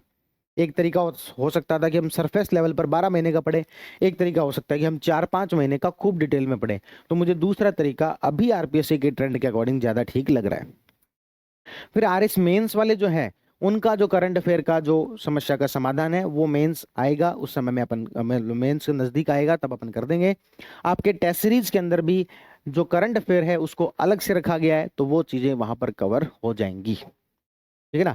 तो आरएस मेंस के अंदर जो करंट अफेयर का जो सेगमेंट है उसकी चिंता मत करो, इसी में से क्या काम का है क्या काम का नहीं है वो आपको अलग से बता दिया जाएगा। यदि आप ये वीडियोस देखते हो, नुकसान कोई नहीं है, फायदा ही है। लेकिन यदि आपके इन वीडियोस की वजह से या फिर जनवरी के ये करंट अफेयर मैगजीन की वजह से आपके दूसरे टारगेट यदि हैम्पर हो रहे हैं तो वो मत करना। इसमें से क्या इंपॉर्टेंट है वो हम आपको अलग से बता देंगे, लेकिन आप अपने जो बाकी जो स्टैटिक जो सब्जेक्ट हैं उनको अच्छे से कवर करते रहो, ठीक है। चलो अभी मिलते हैं अगली क्लास में, बहुत बहुत धन्यवाद, थैंक यू। हाँ जी, स्वागत है आपका सिरेमिक एकेडमी के प्लेटफॉर्म पर। तो आज की क्लास के अंदर अपन फरवरी महीने का स्पोर्ट्स वाला करंट अफेयर देखेंगे, और खास तौर पर ईयूआरओ के एग्जाम के लिए बहुत ज़्यादा इंपॉर्टेंट है, बाकी फर्स्ट ग्रेड के एग्जाम में भी बहुत ज़्यादा काम का है। आरएस मेंस के सिलेबस में तो डायरेक्ट स्पोर्ट्स एंड योगा दिया ही हुआ है, तो वहाँ पर स्पोर्ट्स वाला ये वाला सेगमेंट जो है खास तौर पर 38वें राष्ट्रीय खेल इंपॉर्टेंट हो जाता है। ऑल दो हमारे सिलेबस के अंदर यानी कि आरएस मेंस के सिलेबस के अंदर सीधे सीधे राष्ट्रीय खेल नहीं लिखा हुआ है, लेकिन एक टॉपिक लिखा हुआ है, वो है कि भाई चर्चित या महत्वपूर्ण खिलाड़ी। इस वजह से ये टॉपिक बहुत ज़्यादा इंपॉर्टेंट हो जाता है आरएस मेंस के लिए भी। ओवरऑल कहने की बात ये कि सभी के लिए ही ये टॉपिक जो इंपॉर्टेंट है, कोई किसी भी प्रकार का एग्जाम दे रहा है, इवन मैं तो कह रहा हूँ यूपीएससी में भी पूछा जा सकता है, कोई बड़ी बात नहीं। चलो भाई, हम बात शुरुआत करते हैं 38वें राष्ट्रीय खेल से। थोड़ा सा हम इसके इतिहास के बारे में बात कर लेते हैं। हालांकि इतिहास से ज़्यादा कुछ प्रश्न आते नहीं है, खासतौर पर स्पोर्ट्स वाले सेगमेंट में देखें अपन, लेकिन फिर भी हमें इसका एक बैकग्राउंड पता होना चाहिए। हमारे देश के सबसे महत्वपूर्ण जो खेल हैं उसमें से है ये राष्ट्रीय खेल, नेशनल गेम्स। बाकी इससे बड़े जो भी खेल है वो या तो कोई क्षेत्रीय यानी कि एशियन गेम्स होते हैं, या कॉमनवेल्थ गेम्स होते हैं, या फिर आपके ओलंपिक होते हैं। लेकिन देश के स्तर पर सबसे बड़े कोई खेल है तो वो नेशनल गेम्स हैं, जो कि इस बार 38वें नेशनल गेम्स जो वो हुए। इसके ऊपर आरएएस प्री के अंदर भी प्रश्न पूछा गया था, ठीक है ना। तो सारी चीजें पढ़ते हैं कि इसका जो इतिहास की बात करें तो 1923-24 के अंदर दोराबजी टाटा के प्रयासों से अखिल भारतीय ओलंपिक समिति का गठन हुआ। ये बात जब अपन इंडियन ओलंपिक जो है जर्नी पढ़ते हैं उसमें भी पढ़ते हैं कि भारत के अंदर ओलंपिक की जो शुरुआत है या फिर जो टीम भेजने की जो शुरुआत है वो दोराबजी टाटा है ना, जो टाटा परिवार है उनमें जो है दोराबजी टाटा, उनके प्रयासों से हुई। जब क्या बना, ऑल इंडिया ओलंपिक एसोसिएशन। क्या बनी, all India Olympic association in 1923-24। उसी समय में 1924 के अंदर लाहौर के अंदर पहली बार नेशनल गेम्स जो वो हुए। National games were held for the first time in Lahore in 1924। 1924 के अंदर पहली बार जो नेशनल गेम्स हुए, उस समय में इनका नाम जो है वो राष्ट्रीय खेल ना होकर कहा जाता था भारतीय ओलंपिक खेल, इंडियन ओलंपिक गेम्स। बाद में इसका नाम क्या कर दिया, नेशनल गेम्स, लेकिन उस समय में क्या कहते थे, इंडियन ओलंपिक गेम्स जिसको कहा जाता था। 1940 के संस्करण से शुरू होने से पहले ये नेशनल गेम के रूप में इसका नामकरण जो वो हो गया था। आजाद भारत में इसका जो पहली जो शुरुआत है वो 1948 में होती है, जो कि लखनऊ में हुई। ये सारा इतिहास है, इसके बारे में बहुत ज्यादा याद रखने की आवश्यकता नहीं है, बस एक हमें बेसिक फॉर्मेट पता हो। तो 1923-24 के अंदर दोराबजी टाटा के प्रयासों से ऑल इंडिया ओलंपिक एसोसिएशन बनी। 1924 के अंदर पहली बार लाहौर के अंदर जो है नेशनल गेम्स हुए, जिस समय में इसका नाम अखिल भारतीय ओलंपिक खेल हुआ करता था। 1948 में आजाद भारत के अंदर पहली बार लखनऊ के अंदर ये जो है गेम्स हुए। 1985 तक, सॉरी 1970 तक हम बात करें तो ये 2-2 वर्षों के अंतराल पर होता था, फिक्स था। 1970 तक 2-2 वर्षों के अंतराल पर होता था। अब क्या होता है, अब इसका 100% कोई तय नहीं है कि कितने वर्षों में होगा। सामान्यतः अभी भी ये कितने वर्षों में होता है, 2 वर्षों में होता है। लेकिन जिस साल यदि ओलंपिक या पैरा ओलंपिक है उस समय में जरूरी नहीं है कि 2 साल में हो, 3 में भी हो सकता है, ठीक है ना। तो सामान्यतः 2 वर्ष में होता है, लेकिन ऐसा कोई फिक्स भी नहीं है, इसलिए इसको ज्यादा याद रखने की आवश्यकता भी नहीं है, ठीक है। तो इन खेलों का जो वर्तमान स्वरूप है 1985 में अस्तित्व में आया, जो कि ओलंपिक खेलों की तर्ज पर है। तो ये तो सब हमने बात की इसके बैकग्राउंड की, जिसमें से प्रश्न पूछे जाने की संभावना ना के बराबर है। अब हम चलते हैं जहां से प्रश्न पूछे जा सकते हैं, वो है नेशनल गेम्स 2025। 2025 में जो हुए उसकी क्या क्या विशेषताएं थी। सबसे पहली बात मैं कहूं कि ये जो संस्करण था ये था 38वां एडिशन था। अगला जो 39वां जो एडिशन होने वाला है वो होगा आपके मेघालय के अंदर। कहां पर होगा? मेघालय के अंदर होगा। ये जो हुआ था 38वां, ये हुआ था आपके उत्तराखंड में। कहां पर हुआ था? उत्तराखंड में। तो नेशनल गेम्स का 38वां जो सेशन है वो कहां पर हुआ? उत्तराखंड में। 39वां कहां पर होगा? मेघालय के अंदर होगा। कब से लेकर कब तक चला? तो ये चला 28 जनवरी से 14 फरवरी। 14 दुई 28, तो 28 जनवरी से लेकर 14 फरवरी तक कहां पर हुआ? उत्तराखंड के अंदर। कौन से जो है स्टेडियम के अंदर इसका उद्घाटन हुआ? तो उद्घाटन हुआ राजीव गांधी अंतर्राष्ट्रीय क्रिकेट स्टेडियम। प्रधानमंत्री मोदी जी द्वारा इसका उद्घाटन किया गया। कहां पर हुआ? राजीव गांधी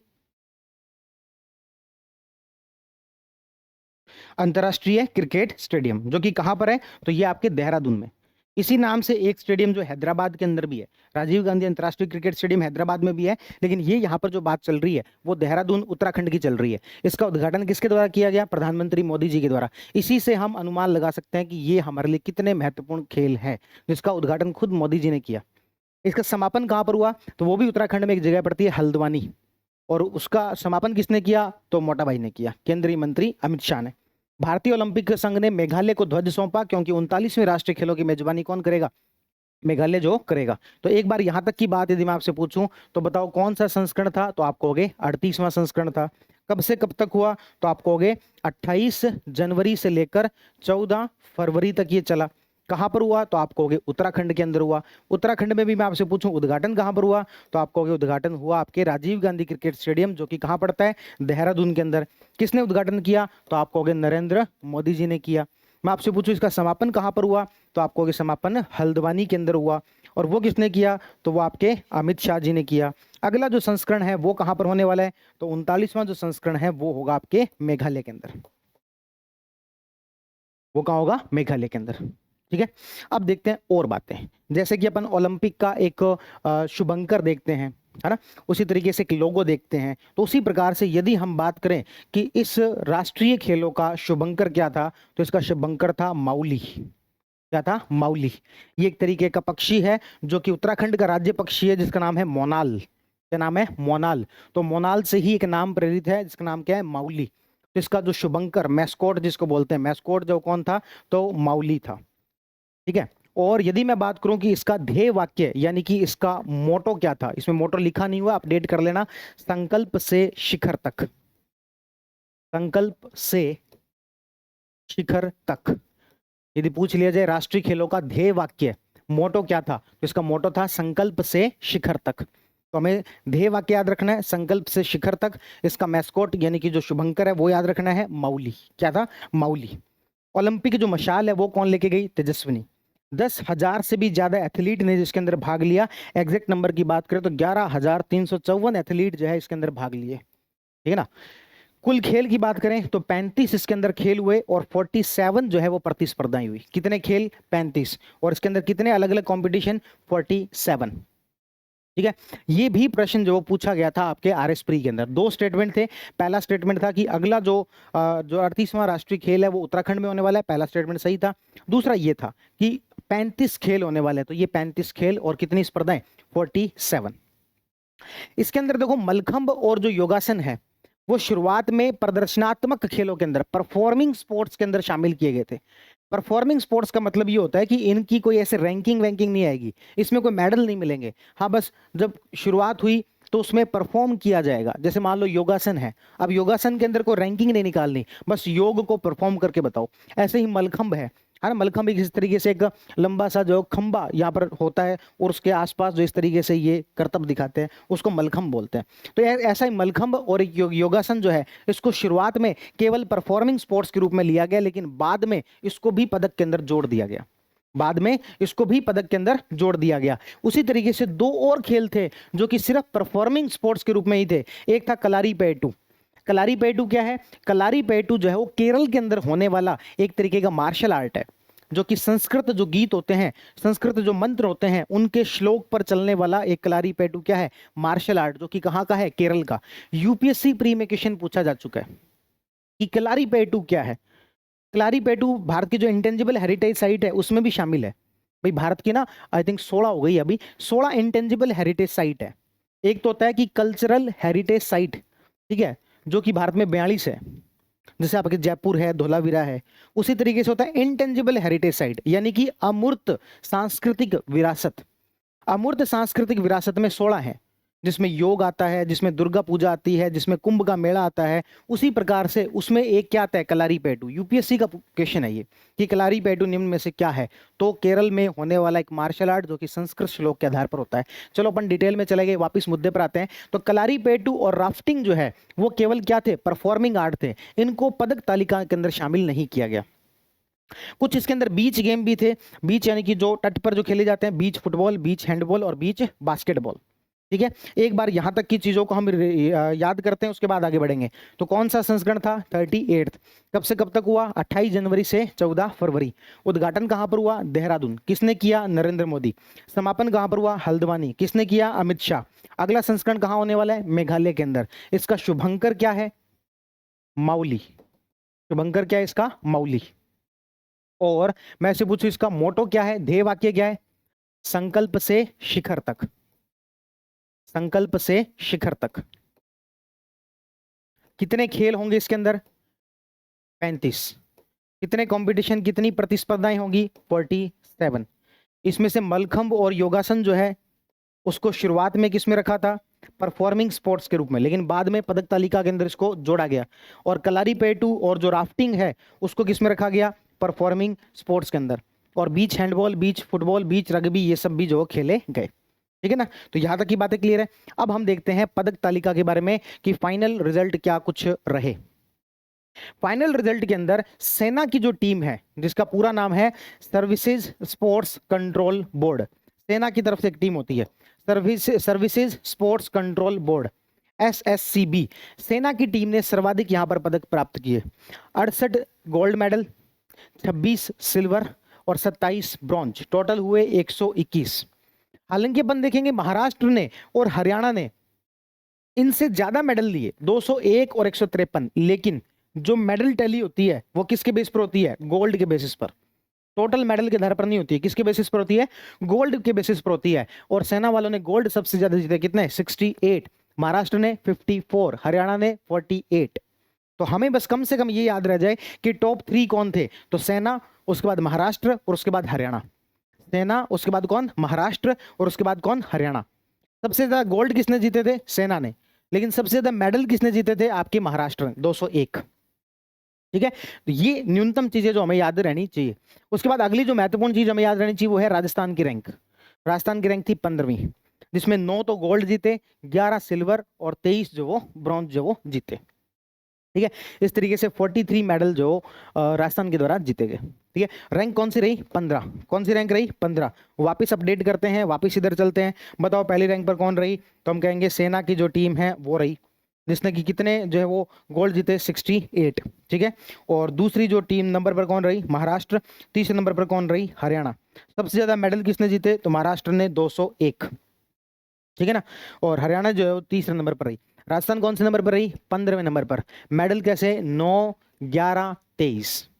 9, 11, 23, टोटल मेडल हो गए 43। कितने मेडल हो गए राजस्थान के, 43। और राजस्थान की रैंक कौन सी रही, 15वीं रैंक यहाँ पर रही। ठीक है, सेना की तरफ से लीड करने वाले जो व्यक्ति थे उनका नाम था राजा भालिंद्र। उनको ट्रॉफी प्रदान की गई क्योंकि सेना के द्वारा सबसे ज्यादा मेडल जीते गए, तो राजा भालिंद्र जो है उनको यहाँ पर ट्रॉफी प्रदान की गई।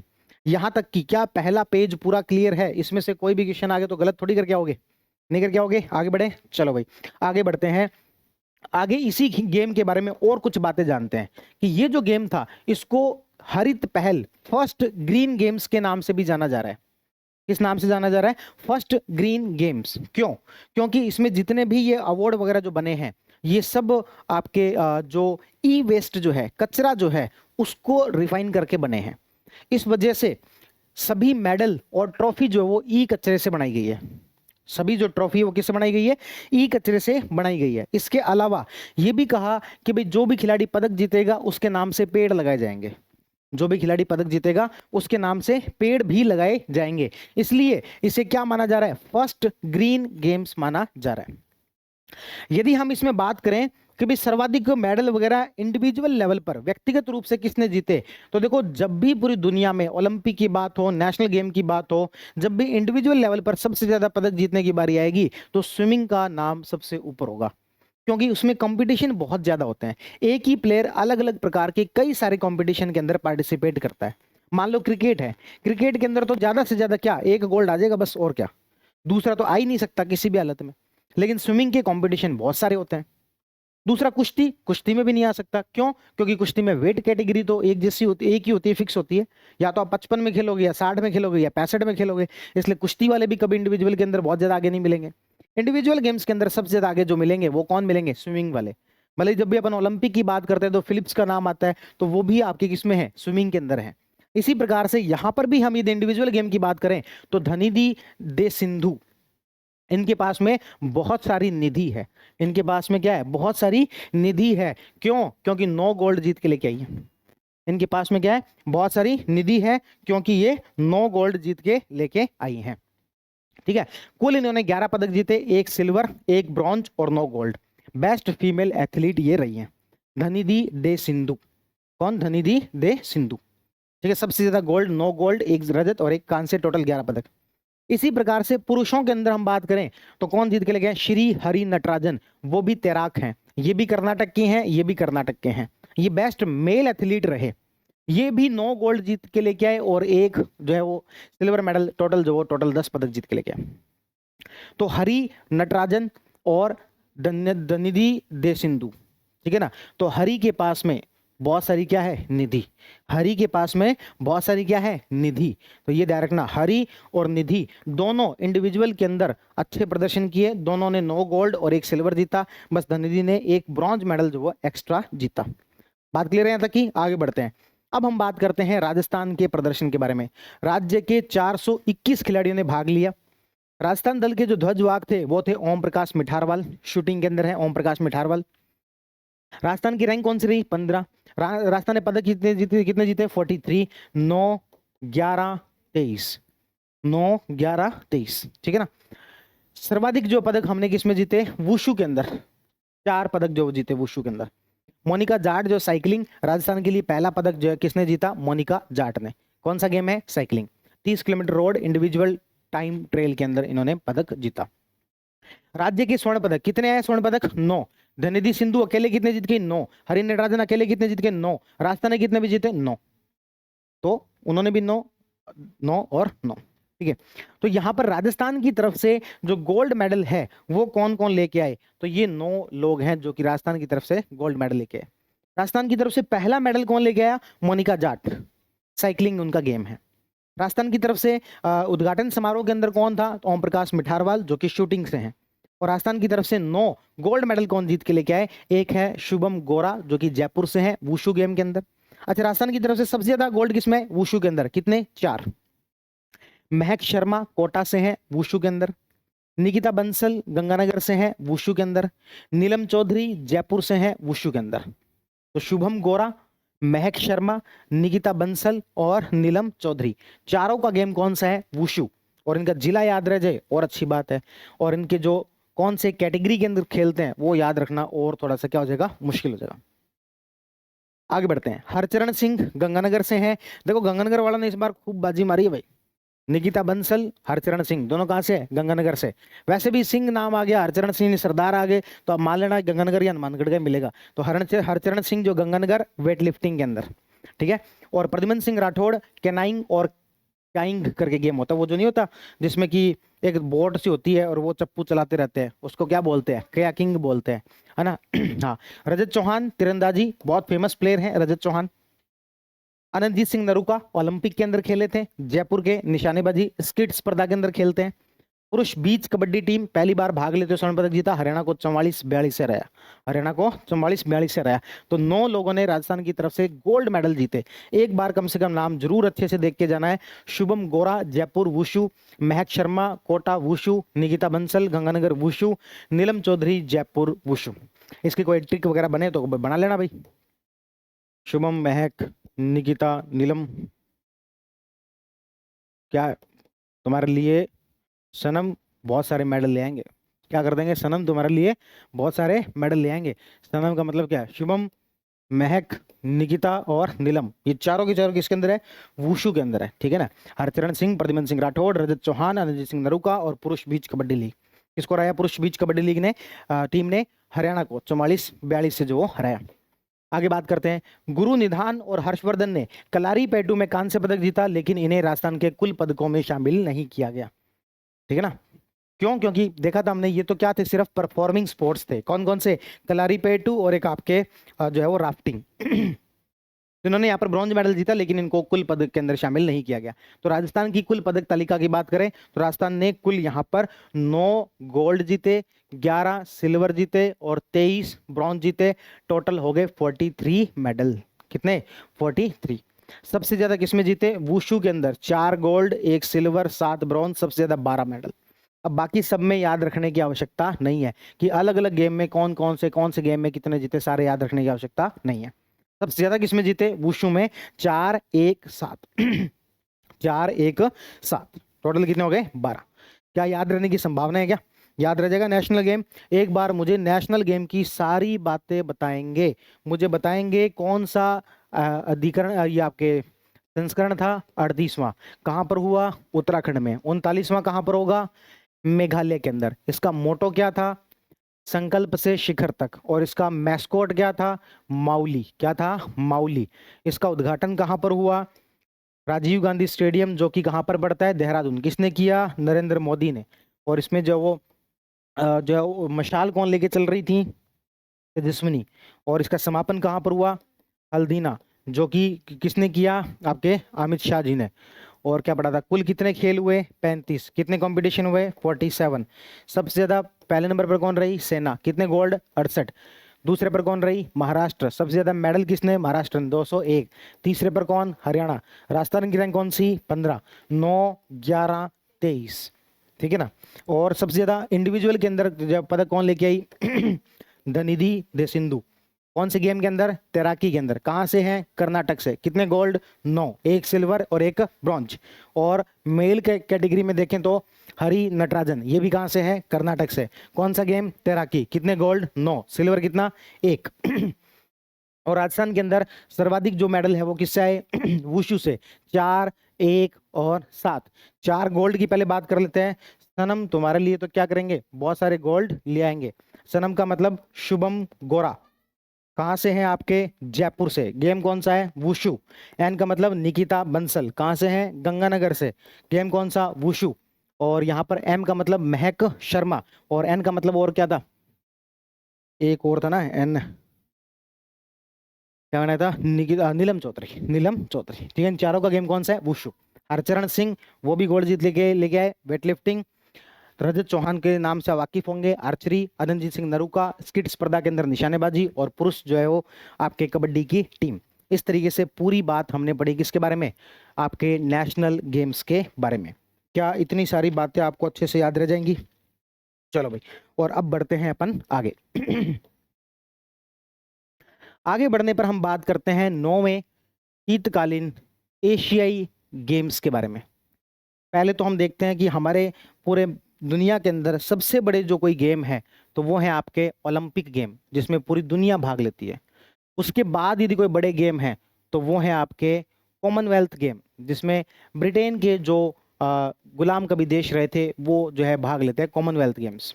उसके बाद में बड़े कोई गेम है तो वो है एशियन गेम्स, जिसमें कि एशिया की जो टीमें हैं वो पार्टिसिपेट करती हैं।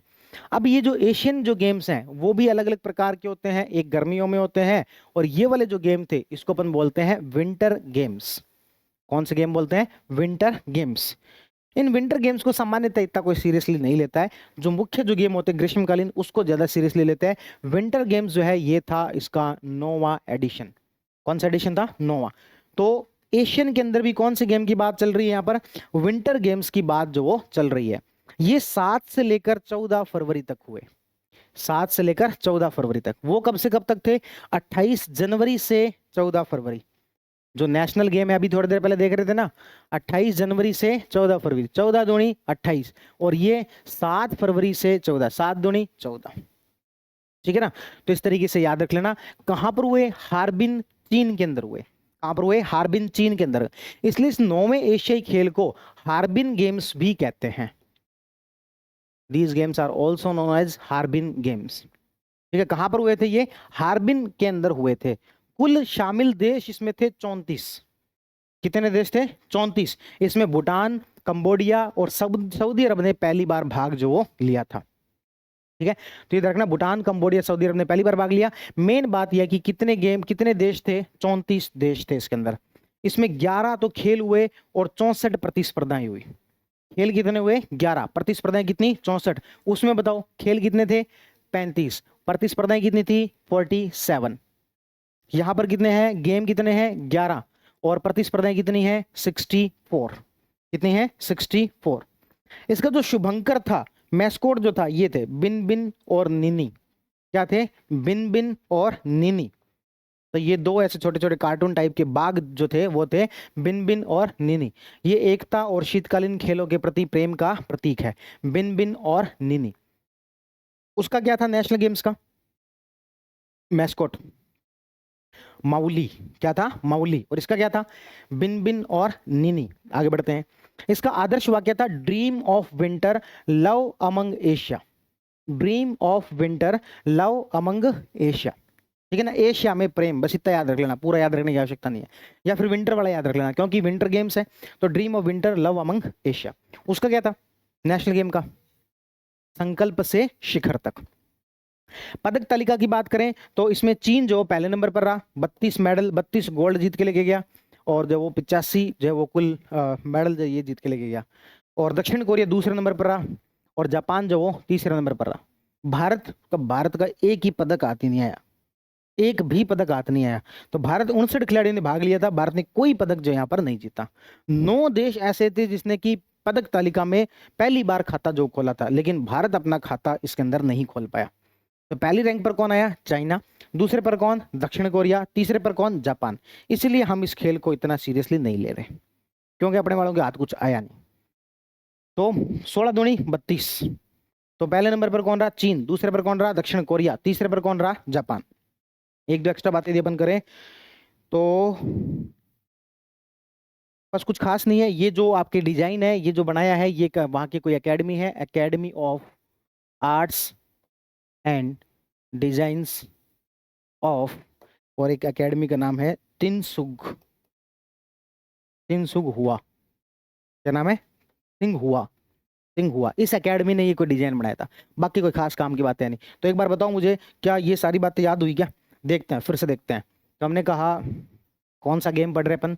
Winter Asian games. कौन सा संस्करण? तो आप कहोगे 9वां। कहां पर हुआ? Harbin, China. कहां पर हुआ? हार्बिन, चीन। मैस्कोट क्या था? बिन बिन और निनी। बिन बिन और निनी, जो कि एक प्रकार का क्या है? बाघ। मोटो क्या था? Dream of winter, love among Asia. ठीक है, तो ये क्या था आपके मोटो। कितने खेल हुए? 11।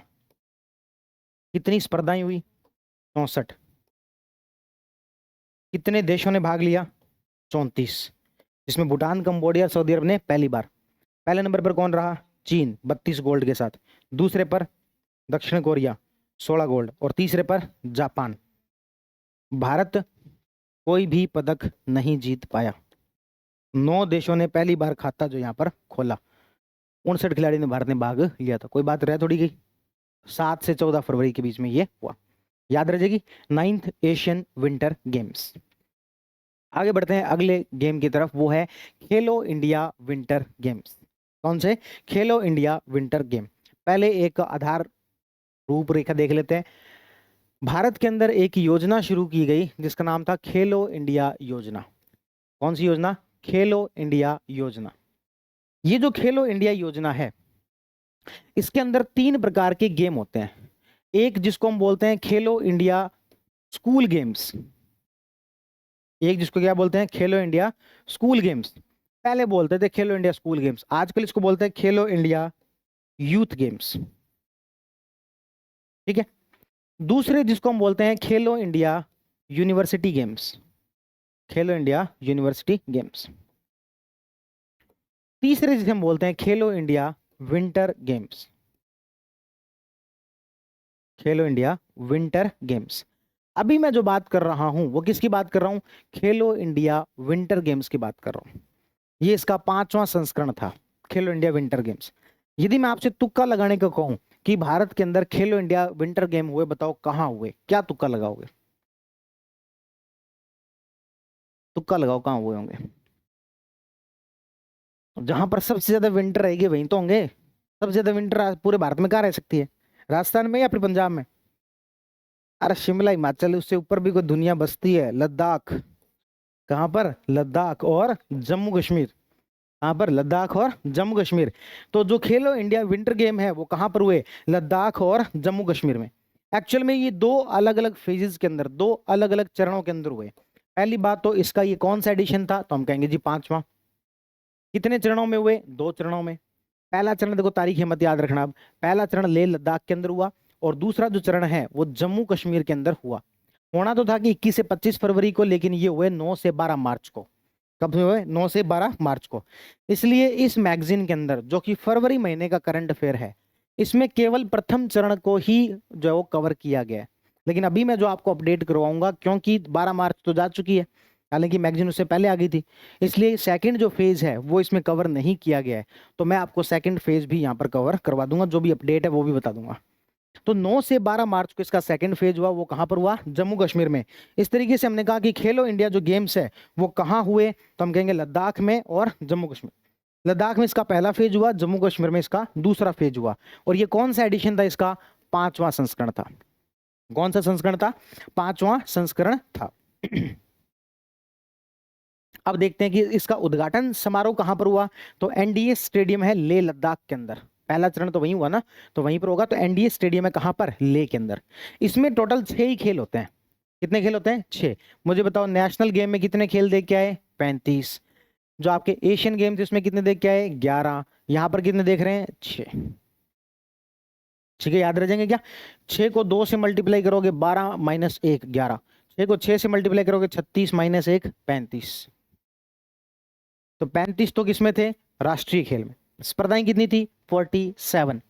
11 किसमें थे? एशियन विंटर गेम में। प्रतिस्पर्धा कितनी थी? 64। यहां पर कितने खेल थे? तो 6 खेल थे। कौन कौन से? एक तो है आइस हॉकी, ये सारे आइस वाले ही होंगे। एक तो है आइस हॉकी, एक है आइस स्केटिंग, एक है अल्पाइन स्कीइंग, एक है नॉर्डिक स्कीइंग, स्की पर्वतारोहण, और स्नो बोर्डिंग। ठीक है, कौन कौन से गेम है याद रखने की आवश्यकता नहीं, बस इतना ध्यान रखना 6 खेल थे। कितने खेल थे? 6 खेल। प्रथम चरण की पदक तालिका ये है, लेकिन अब इसका कोई महत्व नहीं है, क्योंकि दूसरे चरण के अंदर बाजी पूरी पलट गई। दूसरे चरण के अंदर बाजी पूरी पलट गई, और ओवरऑल जो मेडल टैली है उसके अनुसार सबसे ज्यादा जो मेडल है वो पहले और दूसरे चरण दोनों को मिलाने के बाद सबसे ज्यादा जो मेडल है वो भी यहां पर आर्मी की टीम ने जीते। क्योंकि आर्मी यहाँ पर लगाते रहती है, अपने राजस्थान के खिलाड़ी वहां पर जाके बेचारे कितने मेडल जीत लेंगे, आर्मी वहां पर रहती है। तो आर्मी ने वहां पर 7 गोल्ड 5 सिल्वर और 6 ब्रॉन्ज। 7, 5 और 6 कितने हो गए? 18। टोटल 18 मेडल जीते। तो सबसे सेकंड फेज के बाद में जो टैली है वो पूरी तरीके से चेंज होगी, तो इसको कट्टी कर देना, प्रथम चरण वाली का कोई मतलब नहीं है। दूसरे फेज के बाद में आर्मी जो है वो पहले नंबर पर रही, 7 गोल्ड 5 सिल्वर और 6 ब्रॉन्ज। दूसरे नंबर पर यहां पर रही हिमाचल प्रदेश। उसने भी मेडल तो 18 ही जीते, लेकिन गोल्ड उसके कम थे। दूसरे पर कौन रही? हिमाचल प्रदेश। ठीक है, तो बस इतना ध्यान रख लेना, आपके पहले पर कौन रही? आर्मी, और दूसरे पर कौन रही? हिमाचल प्रदेश। राजस्थान पहले चरण के अंदर शामिल ही नहीं हुआ, बढ़िया ही किया, क्योंकि दूसरे चरण में शामिल होने के बाद में भी कोई मेडल तो जीता नहीं। तो ओवरऑल जो राजस्थान की रैंक तो इसमें कोई है ही नहीं। तो इस तरीके से याद रख लेना भी, आर्मी पहले नंबर पर रही, 7 गोल्ड 5 सिल्वर 6 ब्रॉन्ज 18 मेडल, और हिमाचल प्रदेश यहाँ पर रही दूसरे नंबर पर। एक दो छोटी छोटी बातें मैं इसमें और ऐड करवाना चाहूंगा। इसका जो मैस्कोट जो था शुभंकर, इसका भी एक शुभंकर था भाई, इसका भी एक क्या था? शुभंकर था। वो भी एक मतलब यूं बर्फीला जो है वो एक बाग के जैसे था। इसका नाम था शीन ओ शान, ऐसा करके कुछ नाम था। शीन ई शाह, शीन ई शाह, शीन ई शाह, सॉरी शीन ई शी। ठीक है, इस तरीके का एक बाग है, तो वो इसका क्या था? मैस्कोट था, शुभंकर था। एक फोटो दिखा देते हैं। तो ये है आपके इसका मैस्कोट, उसका नाम क्या है? शीन ई शाह। स्नो लेपर्ड है ये, क्या है? Snow leopard. ठीक है, तो इसमें कहीं पर अपडेट कर लेना। चलो एक बार काम करते हैं, सारी बातें रिवाइज करते हैं। खेलो इंडिया विंटर गेम्स की। पहली बात, कौन सा एडिशन था? 5वां। कहाँ पर हुआ? पहला चरण तो हुआ लेह लद्दाख में, दूसरा चरण हुआ जम्मू कश्मीर। उद्घाटन कहाँ पर हुआ? एनडीएस स्टेडियम लेह के अंदर। कितने खेल थे? 6 खेल थे। इसका जो मैस्कोट है वो क्या था? इसका मैस्कोट था आपके शीन ई शाह, जो कि क्या है? एक स्नो लेपर्ड। क्या है? Snow leopard. 6 खेल थे। पहले नंबर पर कौन सी टीम रही? आर्मी की टीम, जिसने कि टोटल 18 मेडल जीते, 7, 5, 6। और दूसरे नंबर पर कौन सी टीम रही? आपके हिमाचल प्रदेश की। राजस्थान की टीम ने पहले चरण में तो भाग ही नहीं लिया। इससे पहले हम पढ़ के आए थे एशियन विंटर गेम्स। कौन सा एडिशन था? 9वां। कहाँ पर हुआ था? हर्बिन, चाइना में। कहाँ पर हुआ था? हर्बिन, चाइना के अंदर। हो। कितने खेल थे? 11 खेल थे। स्पर्धाएं कितनी थी? 64। मैस्कोट क्या था? बिन बिन और नीनी। बिन बिन और नीनी। उसका तो एक वो भी था आपके, मोटो भी था। मोटो क्या था? वो ड्रीम ऑफ विंटर वगैरह था कुछ। पहले नंबर पर कौन थी? चाइना। दूसरे पर कौन थी? South Korea. और तीसरे पर कौन थी? जापान। 32 गोल्ड, 16 गोल्ड और 10 गोल्ड। और भी कुछ पड़ा था कि इसमें? ये डिजाइन वो एक थी ना, उसने बनाया था, कोई काम का नहीं है। बस इतनी बातें थी लगभग। उसके बाद में नेशनल गेम्स। कौन सा संस्करण था? 38वां। 39वां कहाँ पर होगा? मेघालय के अंदर। कहाँ पर हुआ? उत्तराखंड में। उत्तराखंड में कहाँ पर हुआ? तो शुरुआत तो हुई राजीव गांधी खेल स्टेडियम देहरादून से, और समाप्ति हुई कहाँ से? हल्दीना, जहाँ पर अमित शाह ने जो समाप्ति की। उसके बाद में कितने खेल थे? 35 खेल थे। कितनी स्पर्धाएं थी? 47। मैस्कोट उसका क्या था? माउली। क्या था? माउली।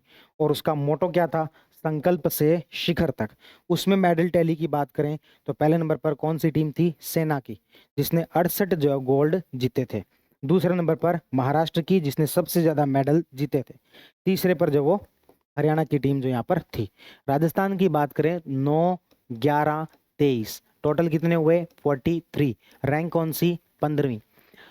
व्यक्तिगत तौर पर देखे, धनिधि दे सिंधु तैराकी कर्नाटक 9 गोल्ड 1 सिल्वर 1 ब्रॉन्ज।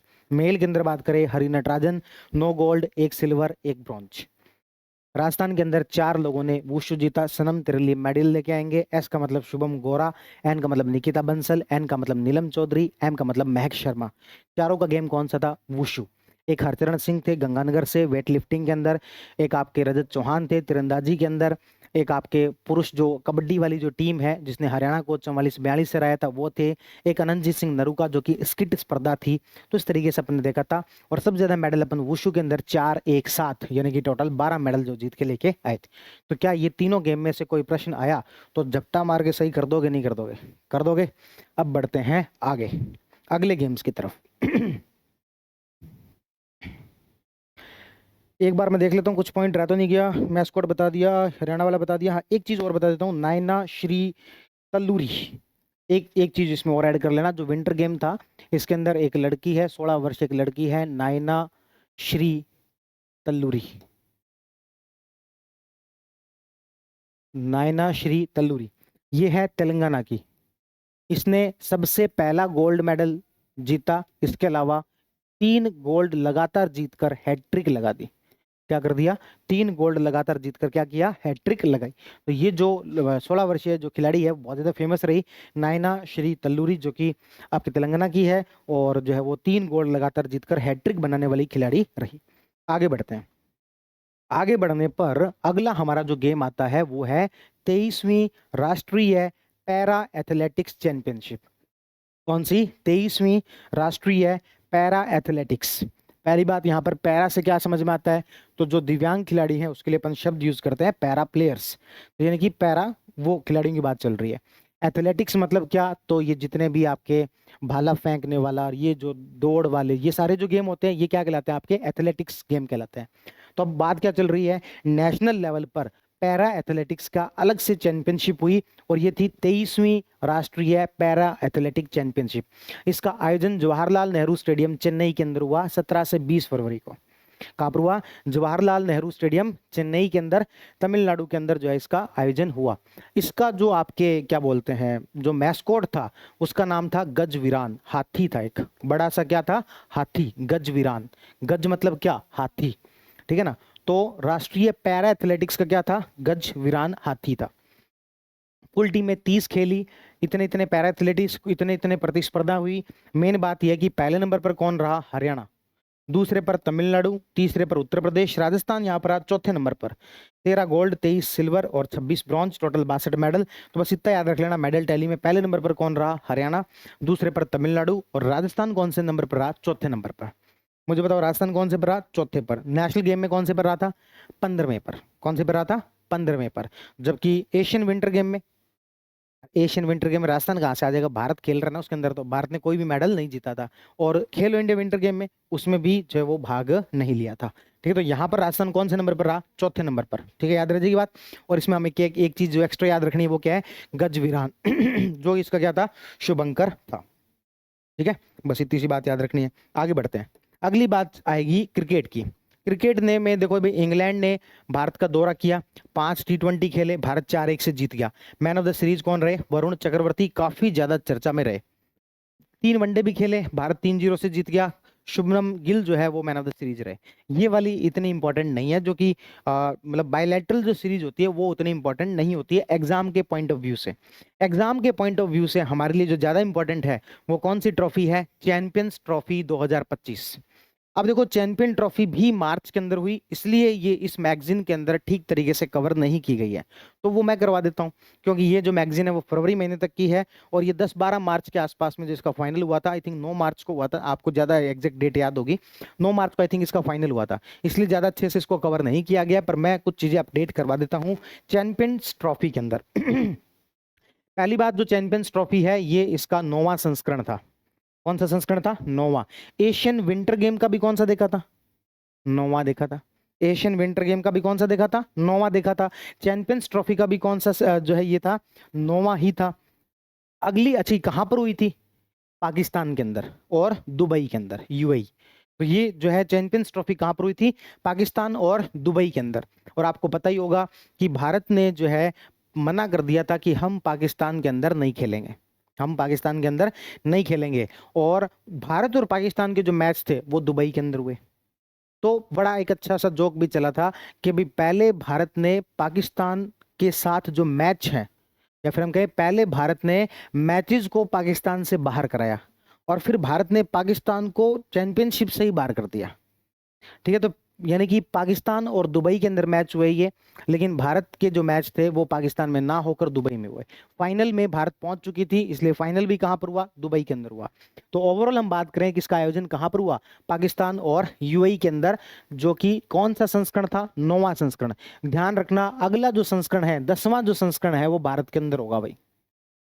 अगला जो संस्करण है वो कहां पर होगा? भारत के अंदर होगा। तो 9वां संस्करण तो पाकिस्तान और यूएई के अंदर हुआ, अगला संस्करण कहां पर होगा? भारत के अंदर।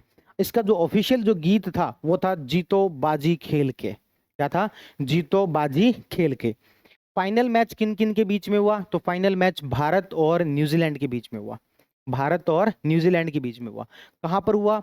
तो ये आपके जो इंटरनेशनल क्रिकेट स्टेडियम दुबई है वहां पर हुआ। इसमें जो है न्यूजीलैंड ने लगभग 251 के आसपास रन बनाए थे पहले खेलते हुए, और भारत ने 4 विकेट से ये मैच जो वो जीत लिया था, है ना। कितने विकेट से मैच जीत लिया था? 4 विकेट से मैच जीत लिया था। इसमें प्लेयर ऑफ द सीरीज कौन रहे थे? प्लेयर ऑफ द सीरीज कौन रहे थे?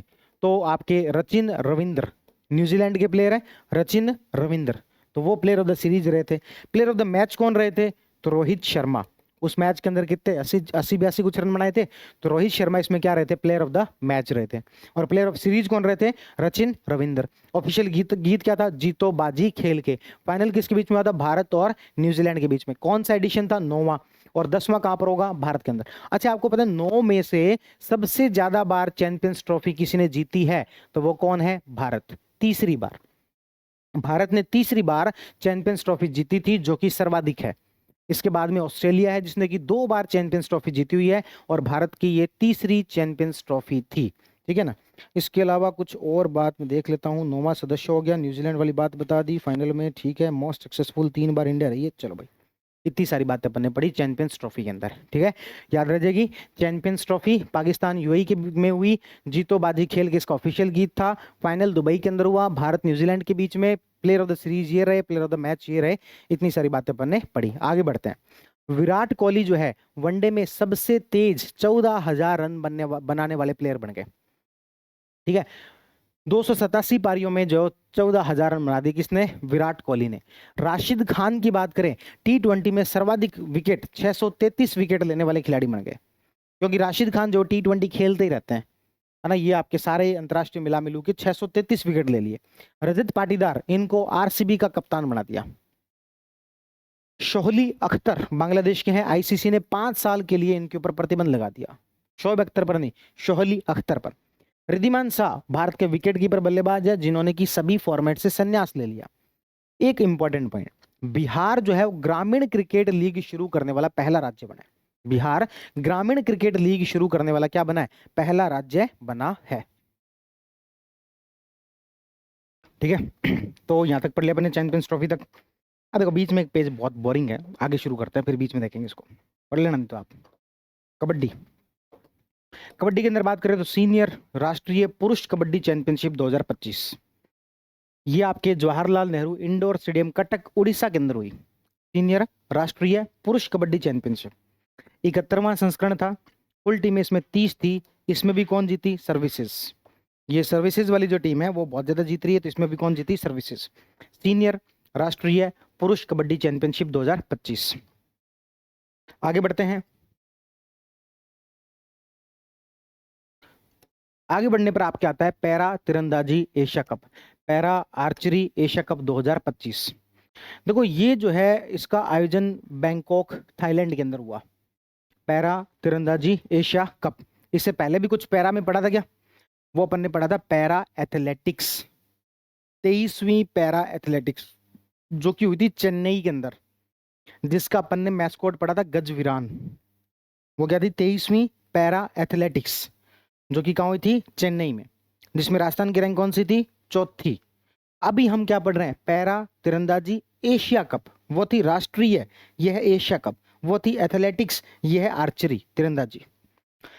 तो इसका आयोजन जो बैंकॉक थाईलैंड के अंदर हुआ, 6 स्वर्ण पदकों के साथ भारत का पदक तालिका में शीर्ष स्थान जो यहाँ पर रहा।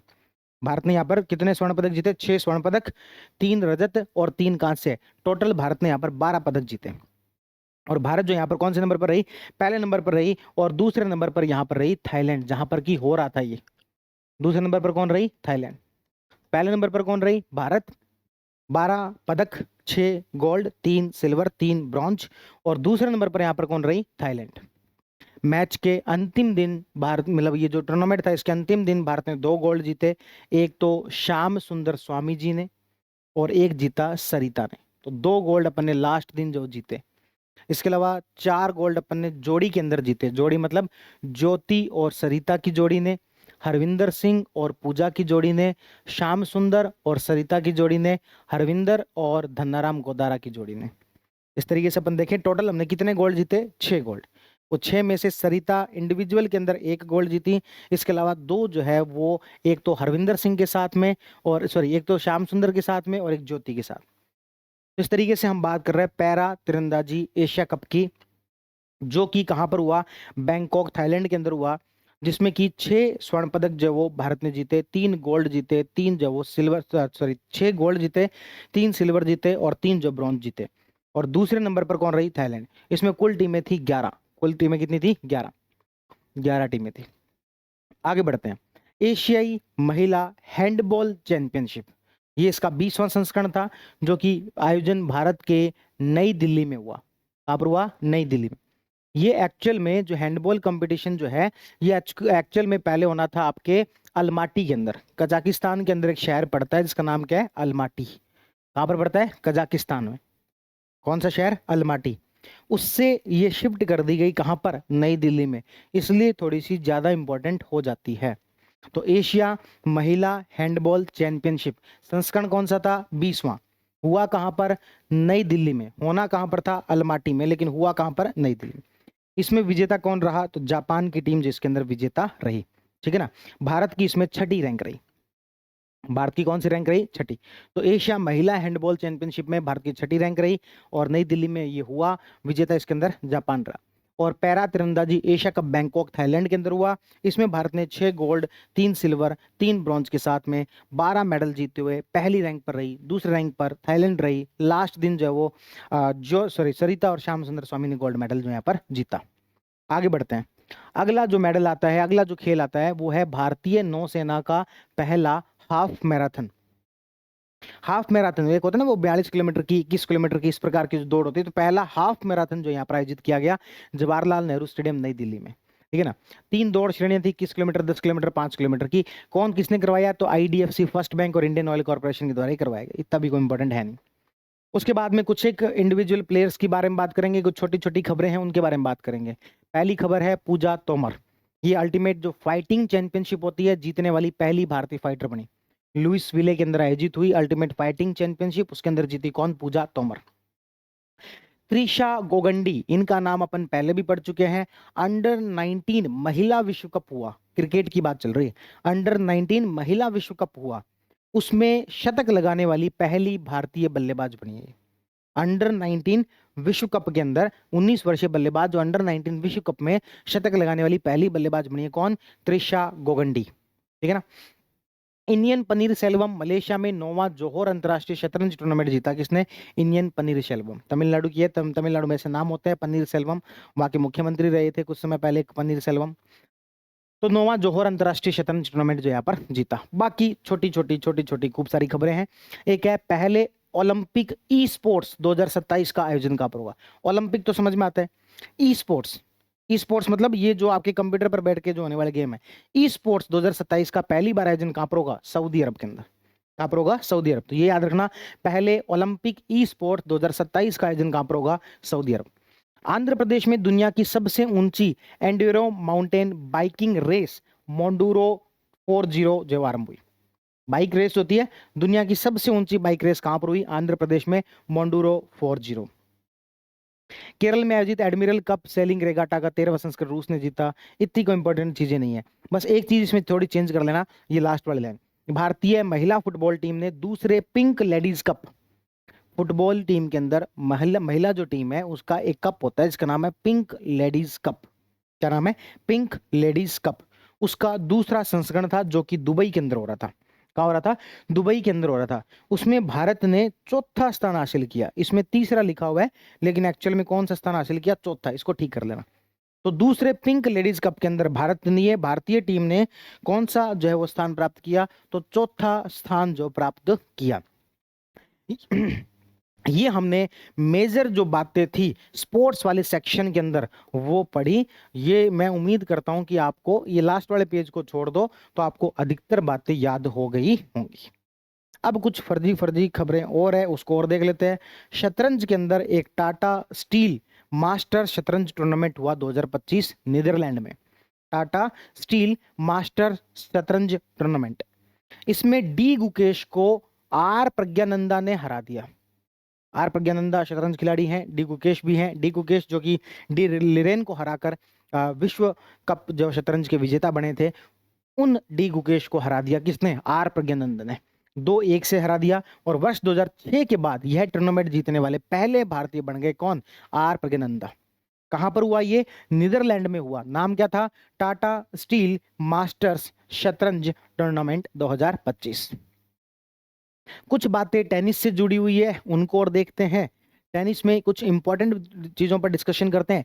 जेनिक सिनर का नाम आपने सुना होगा। पिछली बार ये जो आपके जो नहीं होते, क्या बोलते, 4 जो ग्रैंड स्लैम होती है उसमें से जीतने वाले थे जेनिक सिनर। उनको डोपिंग के कारण 3 महीने का प्रतिबंध लगा दिया गया। जेनिक सिनर, ठीक है। अच्छा, मैं यदि आपसे पूछूं, थोड़ी देर पहले हमने पढ़ा था एक बांग्लादेश के खिलाड़ी को 5 वर्ष का प्रतिबंध लगाया। उनका नाम क्या था? अख्तर। बांग्लादेश के खिलाड़ी थे। अभी थोड़ी देर पहले मैंने आपको बताया था कि शोएब अख्तर नहीं, शोइल अख्तर जो थे, ठीक है ना, वो बताया था मैंने आपको। तो जेनिक सिनर को डोपिंग के कारण क्या कर दिया? 3 महीने का प्रतिबंध जो वो लगा दिया गया। और काम की बात अपन देखें तो ये कार्लोस अल्कारेज है, रोटरडम ओपन का पुरुष एकल खिताब जो है ये जीता। बाकी कुछ बीच में 2-4 खबरें मैंने छोड़ा ही है, तो ये आप पढ़ लेना। ये इतनी भी इंपॉर्टेंट वैसे है नहीं, पर एक बार लिखी हुई है तो उसको पढ़ लेना। तो इसी के साथ आपका स्पोर्ट्स वाला जो करंट अफेयर है वो होता है खत्म। अच्छा, राजस्थान के भी 2-4 प्लेयर है यार, इसको भी पढ़ लेना। आधा एक पेज छोड़ा है मैंने, ज्यादा ऐसे में सोचना छोड़ दिया, कुछ नहीं छोड़ा, आधा पेज छोड़ा है। मतलब मैं बाँच के बता ही देता हूँ, वरना मन में रह जाएगी, छोड़ दिया। सॉफ्ट हॉकी नेशनल चैंपियनशिप कहाँ पर हुआ? फरीदाबाद, हरियाणा। 3 प्रकार की सीनियर स्पर्धा, सब जूनियर और जूनियर बालक वर्ग। सीनियर के अंदर राजस्थान स्वर्ण पदक जीता, सब जूनियर के अंदर भी राजस्थान स्वर्ण पदक जीता, जूनियर के अंदर ने पंजाब ने जो भारत राजस्थान को 2-1 से फाइनल में हरा दिया। इस तरीके से ध्यान रखना। सॉफ्ट हॉकी, सॉफ्ट हॉकी कहां पर हुआ? फरीदाबाद, हरियाणा के अंदर, है ना। तो सीनियर में, सब जूनियर में और जूनियर के अंदर 2 में राजस्थान ने स्वर्ण पदक जीता, और जूनियर जो था, बालक वर्ग वाला जो था, उसमें पंजाब ने फाइनल के अंदर राजस्थान को 2-1 से हरा दिया। तो ये बात जो थोड़ा सा ध्यान रख लेना, ठीक है। तो कौन सा है? Soft hockey. आयोजन कहां पर हुआ? फरीदाबाद, हरियाणा। आगे बढ़ते हैं। दूसरी बात, 52वीं mister Rajasthan state body building championship, जिसका आयोजन जयपुर में हुआ, 200 प्रतिभागी शामिल हुए। प्रवीण कुमार यहां पर ओवरऑल जो विजेता रहे। ओवरऑल मास्टर खिताब जो किसने जीता? प्रवीण कुमार ने।